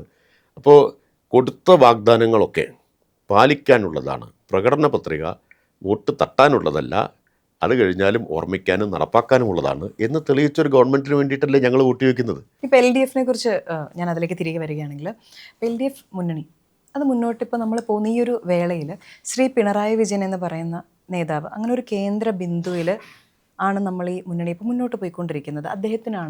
അദ്ദേഹം നയിക്കുകയാണ് അവിടെ നിന്നിട്ട്. ഇപ്പോൾ പലപ്പോഴും LDF-ൽ സംഭവിക്കുന്ന ഒരു കാര്യം, അല്ലെങ്കിൽ നിങ്ങൾ ഫോളോ ചെയ്യുന്നൊരു കാര്യമാണ്, അങ്ങനെ ഒരു സിംഗിൾ ലീഡറിൻ്റെ കീഴിൽ അങ്ങനത്തെ ഒരു ഡയറക്ഷനിൽ ഇലക്ഷനെ നേരിടാറുണ്ട്. അപ്പോൾ അങ്ങനത്തെ വരുമ്പോൾ ഈ നേതാവിന് വരുന്ന stress, tension, attention, media attention, എല്ലാ തരത്തിലും അദ്ദേഹത്തിൻ്റെ കുടുംബാംഗങ്ങൾക്ക് നേരെ വരുന്ന ആരോപണങ്ങൾ, ഇത് മുഴുവൻ ശരിക്കും വളരെ സ്ട്രെസ്ഫുൾ ആയിട്ടുള്ള മാനസിക ബുദ്ധിമുട്ടുണ്ടാക്കുന്ന സമയങ്ങളാണ് അവർക്ക് എല്ലാവർക്കും. എന്നിട്ടും ഇത്തരമൊരു സ്ട്രാറ്റജി എന്തുകൊണ്ടാണ് അവലംബിക്കുന്നത്? അദ്ദേഹം തന്നെ എത്രയോ തവണ പറഞ്ഞിട്ടുണ്ട്, ഇതൊന്നും എന്നെ ബാധിക്കുകയേ ചെയ്യില്ല എന്നുള്ളത്. ഇതൊന്നും ഞാൻ ശ്രദ്ധിക്കാറുമില്ല, അത് അതിൻ്റെ വഴിക്ക് നടക്കും, ഞാൻ എൻ്റെ ജോലിയിലാണ് ശ്രദ്ധിക്കുന്നത് എന്ന്. നിങ്ങൾ ഈ പുറത്തുനിന്നുള്ള ആളുകൾ കാണുമ്പോൾ വിചാരിക്കുന്ന പോലെയല്ല. കാരണം കഥയില്ലാത്ത ആക്ഷേപങ്ങളും കഥയില്ലാത്ത ആരോപണങ്ങളും ഒക്കെ വരുമ്പോൾ ആരാണതിൻ്റെ പിന്നാലെ പോകുന്നത്? ഇപ്പോൾ തുടക്കത്തിലും ഞങ്ങളെല്ലാം ആദ്യമായിട്ട് MP ഒക്കെ ആയിട്ട് വരുമ്പോൾ ഇത്തരം ചില വ്യക്തിപരമായിട്ടുള്ള ആക്രമണമൊക്കെ വരുമ്പോൾ നമ്മളും വല്ലാതെ വിഷമിച്ചൊക്കെ പോവുമായിരുന്നു. പിന്നീട് ഇത് ഒരു കഥയുമില്ലാതെ ഇങ്ങനെ പറഞ്ഞുകൊണ്ടിരിക്കുന്നു എന്നുള്ളത് നമ്മളെയും ബാധിക്കുന്ന കാര്യങ്ങളല്ല. ഇപ്പോൾ നിങ്ങൾ വിചാരിക്കുന്നത് പോലെ അടിസ്ഥാനരഹിതമായിട്ടുള്ള ആരോപണങ്ങൾ പറഞ്ഞാൽ അത് ആരെയാണ് അലട്ടുന്നത്? ആരെയും അലട്ടുന്നില്ല. അതായത് ഇപ്പോൾ സാറിനെതിരെ ഒരു ആരോപണം വരുന്ന വേളയിൽ ഇത് ഞാൻ ചെയ്തിട്ടില്ല, സാർ ഓക്കെയാണ്. പക്ഷേ എല്ലാ കുടുംബങ്ങളും, എല്ലാ ഭാര്യ ഭർത്തൃ ബന്ധങ്ങളും ഒരുപോലെയല്ല. നമ്മൾ പുറത്തുനിന്ന് കാണുന്ന പോലെ ഐഡിയലായിട്ടുള്ള ഒരു പുറത്തുനിന്ന് നോക്കുമ്പോൾ ഭാര്യയും ഭർത്താവും എല്ലാം മനസ്സിലാക്കുന്ന കപ്പിൾസാണെന്ന് നമുക്ക് തോന്നുമെങ്കിൽ പോലും എല്ലാം മനസ്സിലാക്കുന്നവരായിരിക്കില്ല എല്ലാവരും. ഇപ്പം നമ്മൾ കേരളത്തിലുള്ള എല്ലാ MLA മാരുടെയും MP മാരുടെയും ഭാര്യമാരെല്ലാം തുറന്ന മനസ്സോടെ വിശാല മനസ്സോടെ ഇത് മനസ്സിലാക്കുന്നവരാണെന്ന് പറഞ്ഞാൽ അത് തെറ്റായിരിക്കും. അങ്ങനെയുള്ള വേളകളിൽ ഈ ഒരു ഡൈനാമിക്സ് എങ്ങനെയാണ് ഒരു പൊളിറ്റീഷ്യൻ കീപ്പ് ചെയ്യുന്നത്? ആരോപണങ്ങൾ വരും, അതെൻ്റെ ഭാര്യയും എൻ്റെ മക്കളും ഒരുപോലെ മനസ്സിലാക്കണമെന്ന് നമുക്ക് ശഠിക്കാനും കഴിയില്ല. അവർക്ക് അവരുടെ പേഴ്സണൽ സ്പേസ് ഉണ്ട്, പേഴ്സണൽ തോട്ട്സ് ഉണ്ട്. സോ ഒരു പൊളിറ്റീഷ്യൻ എങ്ങനെയാണ് ശരിക്കും ഒരു ആരോപണം വരുമ്പോൾ ഭാര്യയും ഭർത്താവും തമ്മിലുള്ള ഡൈനാമിക്സിൽ, കുടുംബത്തിലെ ഡൈനാമിക്സിൽ, വീട്ടിൽ അച്ഛൻ അമ്മ, ഇതെങ്ങനെയാണ് നിങ്ങൾ ഹാൻഡിൽ ചെയ്യുന്നത് ശരിക്കും? ഇത് എനിക്കിപ്പോൾ എൻ്റെ അനുഭവം വെച്ചേ പറയാൻ പറ്റൂ. ഒരുപാട് ആരോപണങ്ങളൊന്നും നേരിടേണ്ടി വന്നിട്ടില്ല. പക്ഷേ ഈ വന്ന പലതും 24 മണിക്കൂർ 48 മണിക്കൂർ കൊണ്ട് പോയ അനുഭവമാണ് ഉള്ളത്. അപ്പോൾ അതൊന്നും അങ്ങനെ കാര്യമായിട്ട് ബാധിച്ചിട്ടില്ല. എൻ്റെ അനുഭവം വെച്ച് പറഞ്ഞാൽ, നമ്മുടെ ഡിസ്റ്റിലറിക്ക് അനുമതി കൊടുത്തപ്പോൾ അത് വ്യക്തിപരമായിട്ട് ആരോപണം വന്നില്ല, രാഷ്ട്രീയമായിട്ടാണ് പൊതുവിൽ വന്നത്. രാഷ്ട്രീയമായിട്ടുള്ള ആരോപണമായിട്ടാണ്. എങ്കിലും ഈ മന്ത്രി, എക്സൈസ് മന്ത്രിയായിരിക്കുന്ന ആൾ ഞാനായതുകൊണ്ട് ടി വിയിലൊക്കെ ഇങ്ങനെ വലിയ പടമൊക്കെ കാണിക്കും. ബ്രേക്കിംഗ് ന്യൂസ്, മറ്റേ രാത്രി ചർച്ച നടക്കുമ്പോൾ ഒരു ഭാഗത്ത് നമ്മുടെ പടം ഇങ്ങനെ കാണിച്ചുകൊണ്ടിരിക്കും. അതൊക്കെ കാണുമ്പോൾ തുടക്കത്തിലൊക്കെ വീട്ടിൽ ഈ ആൾക്കാരെന്ത് വിചാരിക്കും എന്നൊരാശങ്കയൊക്കെ ഉണ്ടായിരുന്നു. പിന്നീട് അവർക്ക് അത്തരം ആശങ്കകളൊന്നും ഇല്ലാതായി. കാരണം ഇതിലൊന്നും ഒരു കഥയില്ലാന്ന് ബഹുഭൂരിപക്ഷം ആളുകൾക്കും അറിയാം. ഇത് ജനങ്ങൾക്കും അതറിയാം. ആരെങ്കിലും ഇതൊക്കെ കണ്ട് വിശ്വസിക്കുകയോ എന്തെങ്കിലും ചോദിക്കുകയോ ചെയ്ത അനുഭവം ഇതുവരെ ഇല്ല. അതുകൊണ്ട് എൻ്റെ പരിമിതമായ അനുഭവം വെച്ച് അത്രേ പറയാൻ പറ്റും. ബാക്കിയുള്ളവരുടെ കാര്യത്തിൽ എനിക്കിപ്പോൾ പറയാൻ പറ്റുന്നതല്ല. വീടിന് വേണ്ടി സമയം കൊടുക്കൽ, പണ്ടത്തെ പൊളിറ്റീഷ്യൻസിനെ കുറിച്ച് പറഞ്ഞിട്ടുണ്ടെങ്കിൽ അത് ഭയങ്കര ബുദ്ധിമുട്ടായിരുന്നു. അവർക്കൊരു പേഴ്സണൽ സ്പേസ് എടുത്തിട്ടുള്ള പൊളിറ്റീഷ്യൻസ് വളരെ കുറവാണ്. പക്ഷേ കാലം മാറിയതനുസരിച്ച് അതിന് മാറ്റങ്ങൾ വന്നിട്ടുണ്ട്. ഇപ്പോൾ സാറിൻ്റെ അമ്മയുടെ പിറന്നാൾ ഓണത്തിൻ്റെ സമയത്താണ്. അപ്പോൾ സാറ് വീട്ടിലുണ്ടാവാറുണ്ട്. ഇപ്പം രാഷ്ട്രീയക്കാർ കുറേ കൂടി പേഴ്സണൽ സ്പേസ് കൊടുക്കുന്നുണ്ടെങ്കിലും പരാതിക്ക് കുറവുണ്ടോ എന്നാണ് എനിക്കറിയേണ്ടത്. ഈ സമൂഹം ആകെ മാറിയല്ലോ. സമൂഹം മാറി. ആ മാറ്റം രാഷ്ട്രീയക്കാരിലുണ്ടാവും, തീർച്ചയായിട്ടും ഉണ്ട്. പക്ഷെ ഞാൻ വളരെ ഐഡിയലായിട്ട് അങ്ങനെ കുടുംബത്തിന് സമയം കൊടുക്കുന്ന ഒരാളാണ് എന്ന് ഞാൻ സ്വയം വിലയിരുത്തുന്നില്ല. അതിൽ കുറച്ച് സെൽഫ് ക്രിട്ടിക്കലായി പറഞ്ഞാൽ അത്രത്തോളം സമയം കൊടുക്കുന്ന, ഇപ്പം ഞങ്ങളുടെയൊക്കെ കൂട്ടത്തിൽ തന്നെ പലരും കൊടുക്കുന്നത് പോലെ കൊടുക്കാൻ പറ്റുന്ന ആളല്ല. പക്ഷെ ശ്രമിക്കുന്നുണ്ട്. ഇപ്പോൾ മുമ്പത്തേതിനേക്കാൾ ബോധപൂർവം ശ്രമിക്കാറുണ്ട്. ഇപ്പോൾ MP ആയിരുന്ന കാലത്ത് വളരെ കുറവായിരുന്നു. ഇപ്പോൾ കുറച്ചുകൂടി ബോധപൂർവം തന്നെ അങ്ങനെ സമയം കണ്ടെത്താൻ ഒക്കെ ശ്രമിക്കാറുണ്ട്. വല്ലപ്പോഴും ഒരു സിനിമയ്ക്ക് ഒരുമിച്ച് പോകാൻ, വല്ലപ്പോഴും, അല്ലെങ്കിൽ എവിടെയെങ്കിലും ഒരു യാത്ര പോകാൻ. അത് കൊല്ലത്തിലൊരിക്കൽ പോലും പലപ്പോഴും അങ്ങനെ യാത്ര നടക്കാറില്ല, എന്നാലും ഞാൻ ശ്രമിക്കാറുണ്ട്. അത് ശ്രമിക്കുന്നത് എന്തുകൊണ്ടാണെന്ന് വെച്ചാൽ ചോദ്യങ്ങൾ തീർച്ചയായിട്ടും വരുന്നുണ്ട്, വിമർശനങ്ങൾ വരുന്നുണ്ട്. എനിക്ക് 2 പെൺകുട്ടികളാണ്. പെൺകുട്ടികളാവുമ്പോൾ മാത്രമല്ല, ഇന്നത്തെ കാലത്ത് കുട്ടികളാണല്ലോ, അവർക്ക് വിമർശനത്തിലൊന്നും ഒരു മയവും ഇല്ല. അതുകൊണ്ട് ശക്തമായി വിമർശിക്കുക. അതിൽ മാത്രമല്ല, അതുകൊണ്ട് തന്നെ വീട്ടിലെ ചില കാര്യങ്ങളും ചിലപ്പോൾ സമയം കിട്ടിയാൽ ഒന്ന് സഹായിച്ചു കൊടുക്കുന്നു എന്ന് അതിന് ശ്രമിക്കുകയെങ്കിലും ചെയ്യാറുണ്ട്. അല്ലെങ്കിൽ അവർ ചോദിക്കും. അപ്പോൾ അതുകൊണ്ട് ശ്രമിച്ചുകൊണ്ടിരിക്കണം. കുറച്ച് മാറിയിട്ടുണ്ടെന്നാണ് വീട്ടുകാർ പറയുന്നത്. ചെറുതായിട്ട് മാറിയിട്ടുണ്ട്. ഇപ്പോൾ കോവിഡ് സമയത്ത് അവിടെ നിന്നാണ് മാറ്റം തുടങ്ങിയതെന്ന് പറയാം. ലോക്ക്ഡൗൺ വന്നപ്പോൾ വീട്ടിലിരിക്കാൻ തുടങ്ങി. അന്നാണ് ഈ മാറ്റം തുടങ്ങിയത്. അന്ന് വീട്ടുകാർക്കൊക്കെ തിരഞ്ഞെടുപ്പ് തോറ്റപ്പോൾ തന്നെ വലിയ സന്തോഷമായിരുന്നു. ഞാൻ 2019 അപ്രതീക്ഷിത തോൽവിയായിരുന്നു. ആരും പ്രതീക്ഷിച്ചതല്ല, ഒരു സർവേയും പ്രവചിച്ചതല്ല പാലക്കാട്ട് തോൽക്കുന്നുള്ളത്. പക്ഷേ അപ്രതീക്ഷിതമായ തോൽവിയായിരുന്നു. അപ്പോൾ വോട്ടെണ്ണാൻ തുടങ്ങുന്നത് വരെ ഒരു സംശയം ഉണ്ടായിട്ടില്ല ജയിക്കുന്നുള്ളൂ. ഭൂരിപക്ഷം എത്രയെന്നുള്ള കാര്യത്തിൽ മാത്രമേ സംശയം ഉണ്ടായിട്ടുള്ളൂ. പക്ഷേ വോട്ട് എണ്ണി 10 മിനിറ്റായപ്പോൾ ആദ്യം തിരിച്ചറിഞ്ഞ ആൾ ഞാനാണ്, തോൽക്കാൻ പോവുകയാണെന്നുള്ളത്. അപ്പോഴും എൻ്റെ കൂടെ ഉണ്ടായിരുന്ന പലരും ഇത് ആദ്യത്തേതായതുകൊണ്ടാണ്, ഇന്ന സ്ഥലമായതുകൊണ്ടാണ്. ഞാൻ പറഞ്ഞല്ല, ഇത് തോൽക്കാനാണ് പോകുന്നത്. ഞാൻ വളരെ പെട്ടെന്ന് തോൽവിയോട് പൊരുത്തപ്പെട്ട ഒരാളാണ്. മിനിറ്റുകൾ കൊണ്ട് പൊരുത്തപ്പെട്ടു. എനിക്കൊന്ന് 8 മണിക്ക് എണ്ണാൻ തുടങ്ങി, 9 മണിക്ക് ചാനലുകൾ എന്നോട് പ്രതികരണം ചോദിച്ചു. ഞാൻ പറഞ്ഞു റിസൾട്ട് മോശമാണ്, അപ്പോൾ പരാജയം. ഞാൻ പറഞ്ഞു അതിനാണ് സാധ്യത. അപ്പോൾ ഒരു ചെന്താ കാരണം. ഇപ്പോൾ 2 കാരണേ പറയാൻ പറ്റൂ. എന്നേക്കാൾ കൂടുതൽ വോട്ട് എൻ്റെ എതിരാളിക്ക് കിട്ടി, അദ്ദേഹത്തേക്കാൾ കുറഞ്ഞ വോട്ട് എനിക്ക് കിട്ടിയുള്ളൂ. ഇപ്പോൾ പറയാൻ പറ്റും, ബാക്കി പിന്നെ പറയാമെന്ന് പറഞ്ഞു, നോക്കിയിട്ട് പറയാം. ഉച്ചയാകുമ്പോഴേക്കും കാര്യം കഴിഞ്ഞല്ലോ. വീട്ടിൽ എത്തുമ്പോൾ മക്കൾ 2 പേരും സന്തോഷത്തോടെ സ്വീകരിക്കാൻ നിൽക്കുകയാണ്. അപ്പോൾ എൻ്റെ മൂത്ത മോളുടെ ആദ്യത്തെ ചോദ്യം, ഇനിയിപ്പോൾ അച്ഛന് സിനിമയ്ക്ക് വരാനൊക്കെ സമയം ഉണ്ടാവുമല്ലോ അല്ലേ എന്ന് വെച്ചു. അപ്പോൾ ഞാൻ പറഞ്ഞു പിന്നെന്താ, ഇനി ഇഷ്ടംപോലെ സമയമുണ്ട്, ഇന്ന് പോകണമെന്ന് വെച്ചു. അപ്പോൾ ഇന്ന് പോവാം. അന്ന് ഞങ്ങൾ സെക്കൻഡ് ഷോയ്ക്ക് പോയി. ഇഷ്കാണ് കണ്ട സിനിമ. തെരഞ്ഞെടുപ്പിൽ തോറ്റ ദിവസം നമ്മൾ സെക്കൻഡ് ഷോ സിനിമ കാണാൻ വേണ്ടി പോയി. സിനിമ തീരാറാവുമ്പോൾ എണീറ്റപ്പോൾ പെട്ടെന്നൊരു വെളിച്ചം. അപ്പം എൻ്റെ ഭാര്യ പറഞ്ഞു ക്യാമറ. അപ്പോൾ ഏതോ ടെലിവിഷൻകാർ ഇതറിഞ്ഞിട്ട് വന്ന് ഉള്ളിൽ വന്നെടുക്കുകയാണ്. നമ്മുടെ എങ്ങനെയാണ് നമ്മുടെ ഒരു ഈ സ്വകാര്യ ഇടത്തിലേക്ക് ഇടിച്ചു കയറുന്നതെന്നുള്ളതിൻ്റെ കൂടി ഒരു തെളിവാണ്. ഞാനപ്പോൾ ഒന്നും പറയാൻ പോയില്ല. ഞാൻ ഇറങ്ങി ഇവരെൻ്റെ പിന്നാലെ ക്യാമറയൊക്കെ ആയിട്ട് ഇറങ്ങി വന്നു. തിരിച്ച് കാറ് കയറാൻ നോക്കുമ്പോൾ ഇയാൾ എന്നോട് ചോദിക്കുക, റിപ്പോർട്ടർ എന്നോട് ചോദിക്കുകയാണ്, തെരഞ്ഞെടുപ്പ് തോൽവിയിൽ എനിക്ക് ഒന്നും സംഭവിച്ചിട്ടില്ല എന്ന് നാട്ടുകാരെ ബോധ്യപ്പെടുത്താൻ വേണ്ടിയാണോ സിനിമയ്ക്ക്? ഞാൻ പറഞ്ഞു എൻ്റെ സൗകര്യത്തിനാണ് ഞാൻ സിനിമയ്ക്ക് വന്നെന്ന് പറഞ്ഞു. അതല്ലേ മറുപടി പറയേണ്ടത്. ഞാൻ എൻ്റെ സൗകര്യമുള്ളപ്പം സിനിമയ്ക്ക് വരും, നിങ്ങളാരാ ചോദിക്കാമെന്ന് വെച്ചു. അപ്പോൾ അതിനുശേഷം പിന്നെ ലോക്ക്ഡൗൺ കൂടി വന്നപ്പോൾ വീട്ടിലിരിക്കല്ലേ, അപ്പോഴാണ് വീട്ടിൽ അത്യാവശ്യം ജോലികളൊക്കെ ചെയ്യാൻ തുടങ്ങിയത്, ആ വീട്ടിൽ സഹായിക്കാൻ തുടങ്ങിയത് ഒക്കെ സത്യത്തിൽ അപ്പോഴാണ്. അതിനു മുമ്പ് ഞാൻ അത്തരം കാര്യങ്ങൾ അങ്ങനെ ചെയ്യുമായിരുന്നില്ല. അതിനുശേഷമാണ് ഒരു മാറ്റം വന്നതെന്നാണ് എല്ലാവരും പറയുന്നത്. ഇപ്പോൾ താങ്കളുടെ കാലത്ത് ഏറ്റവും പ്രസ്റ്റീജിയസ് ആയിട്ടുള്ള ഇനീഷ്യേറ്റീവാണ് കെ സ്മാർട്ട് എന്ന് പറയുന്നത്. അതായത് വീട്ടിലിരുന്നുകൊണ്ട് തന്നെ ജനന, മരണ, വിവാഹ സർട്ടിഫിക്കറ്റുകൾ, ബിൽഡിങ്ങിൻ്റെ നമുക്ക് വേണ്ടിയിട്ടുള്ള പെർമിഷൻസ് എല്ലാം എവിടെയും പോകണ്ട, വീട്ടിൽ തന്നെ ഇരുന്ന് നടക്കുക. ഒരു സൈഡിലൂടെ നടന്നൊരു കാര്യം എന്ന് വെച്ചാൽ ഡിജിറ്റൽ ബോധവൽക്കരണം ശരിക്കും ആരും അറിയാതെ തന്നെ നടക്കുന്നുണ്ടായിരുന്നു. ഈ കെ സ്മാർട്ട് എന്ന് പറയുന്നൊരു പദ്ധതി വന്ന് ഇതെല്ലാം കഴിയുമ്പോൾ ശരിക്കും ഇതിൻ്റെ ആളുകളുടെ അടുത്തുനിന്ന് കേട്ട റെസ്പോൺസ് അല്ലെങ്കിൽ അതിനുശേഷം സാറിന് ഫീൽ ചെയ്ത കാര്യങ്ങൾ അതെന്തായിരുന്നു? കെ സ്മാർട്ട് വന്ന ഉടനെ ഭയങ്കരമായ പരാതികളായിരുന്നു തുടക്കത്തിൽ. കാരണം നമ്മൾ ഒരു സംവിധാനത്തു നിന്ന് മറ്റൊന്നിലേക്കുള്ള മാറ്റമാണ്. ട്രാൻസിഷൻ എപ്പോഴും എളുപ്പമുള്ളതല്ലല്ലോ. ഈ ഫയൽ അധിഷ്ഠിതമായിട്ടുള്ള ഒരു ഭരണത്തിൽ നിന്ന് ഒരു ഡേറ്റാധിഷ്ഠിതമായിട്ടുള്ള ഒന്നിലേക്ക് നമ്മൾ മാറുകയാണല്ലോ ചെയ്യുന്നത്. അപ്പോൾ ആ മാറ്റം, ഡിജിറ്റലായിട്ടുള്ള ഒന്നിലേക്കുള്ള മാറ്റം അനായാസമല്ല. സ്വാഭാവികമായിട്ടുള്ള ആശയക്കുഴപ്പങ്ങളുണ്ട്, ബോധപൂർവം ഉണ്ടാക്കിയ ആശയക്കുഴപ്പങ്ങളുണ്ട്. അപ്പോൾ ആൾ നേരിട്ട് മുന്നിൽ വരണ്ട എന്നൊരു സാഹചര്യം വരുമ്പോൾ വരുത്തണമെന്ന് ആഗ്രഹിക്കുന്നവരുണ്ട്. കുറച്ച് ന്യൂനപക്ഷമാണെങ്കിലും നമ്മുടെ ജീവനക്കാരിലൊക്കെ ഉണ്ടല്ലോ. എല്ലാവരും അങ്ങനെയല്ല, പക്ഷെ കുറച്ച് പേരുണ്ട്. അത്ര അനുഭവങ്ങളും ഉണ്ട്. അതുകൊണ്ടാണ് ഞാനിത് പറയണത്.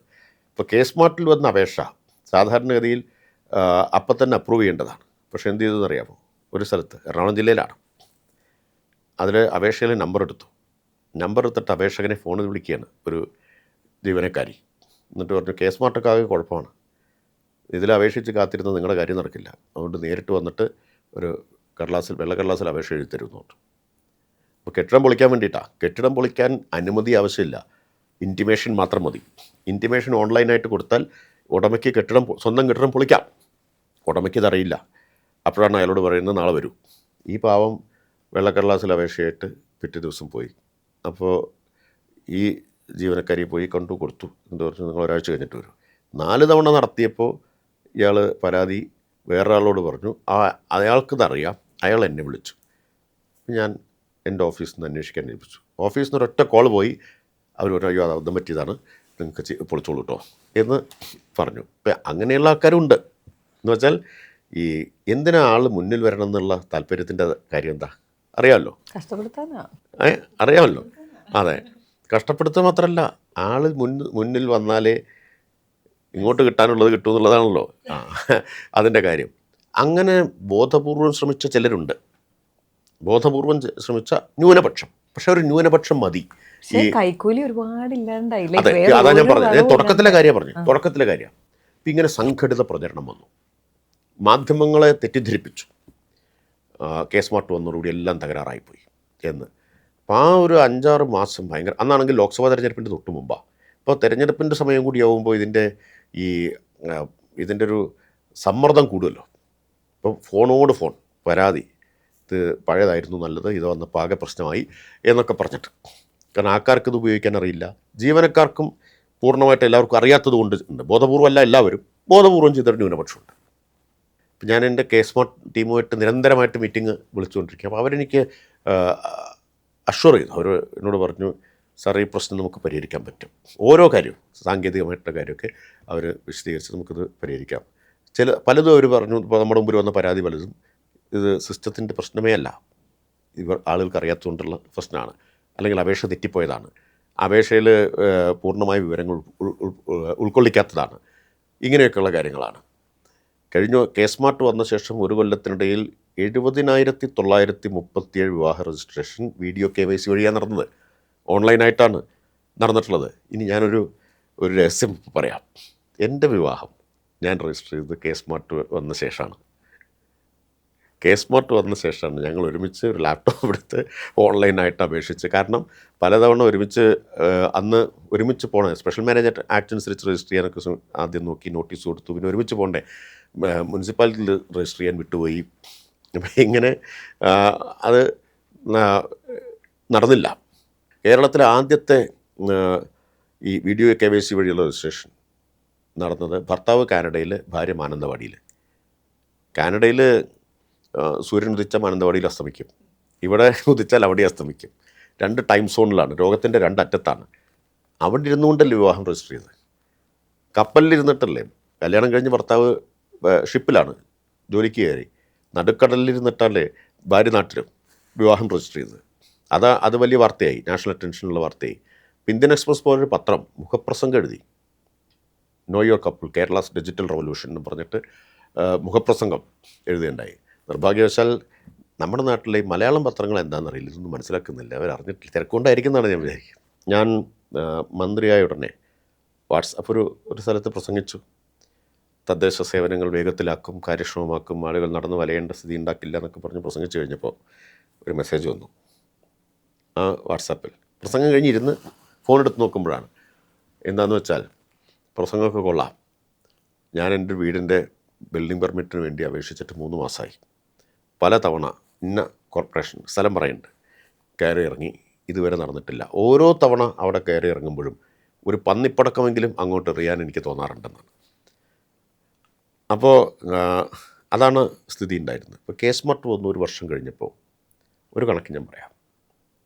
ഈ 1 വർഷത്തിനിടയിൽ 81,212 ബിൽഡിംഗ് പെർമിറ്റ് കൊടുത്തത് 30 സെക്കൻഡിൽ താഴെ സമയം കൊണ്ടാണ്. എല്ലാത്തിനും നമുക്ക് കണക്കുകൾ ലഭ്യമാണല്ലോ, അപ്പോൾ തന്നെ കിട്ടുമല്ലോ. 3200 സ്ക്വയർ ഫീറ്റ് വരെയാണ് നിങ്ങളുടെ വീടെങ്കിൽ അതിൻ്റെ പ്ലാൻ ഓൺലൈനായിട്ട് അപ്ലോഡ് ചെയ്യാം. ഫിസിക്കൽ വെരിഫിക്കേഷൻ ഇല്ല. പണ്ടാണെങ്കിൽ AE അല്ലെങ്കിൽ ഓവർസിയർ നേരിട്ട് പോയി ഇത് പരിശോധിക്കണം. ഇത് ഫിസിക്കൽ വെരിഫിക്കേഷൻ ഇല്ല. പ്ലാൻ അപ്ലോഡ് ചെയ്യുക.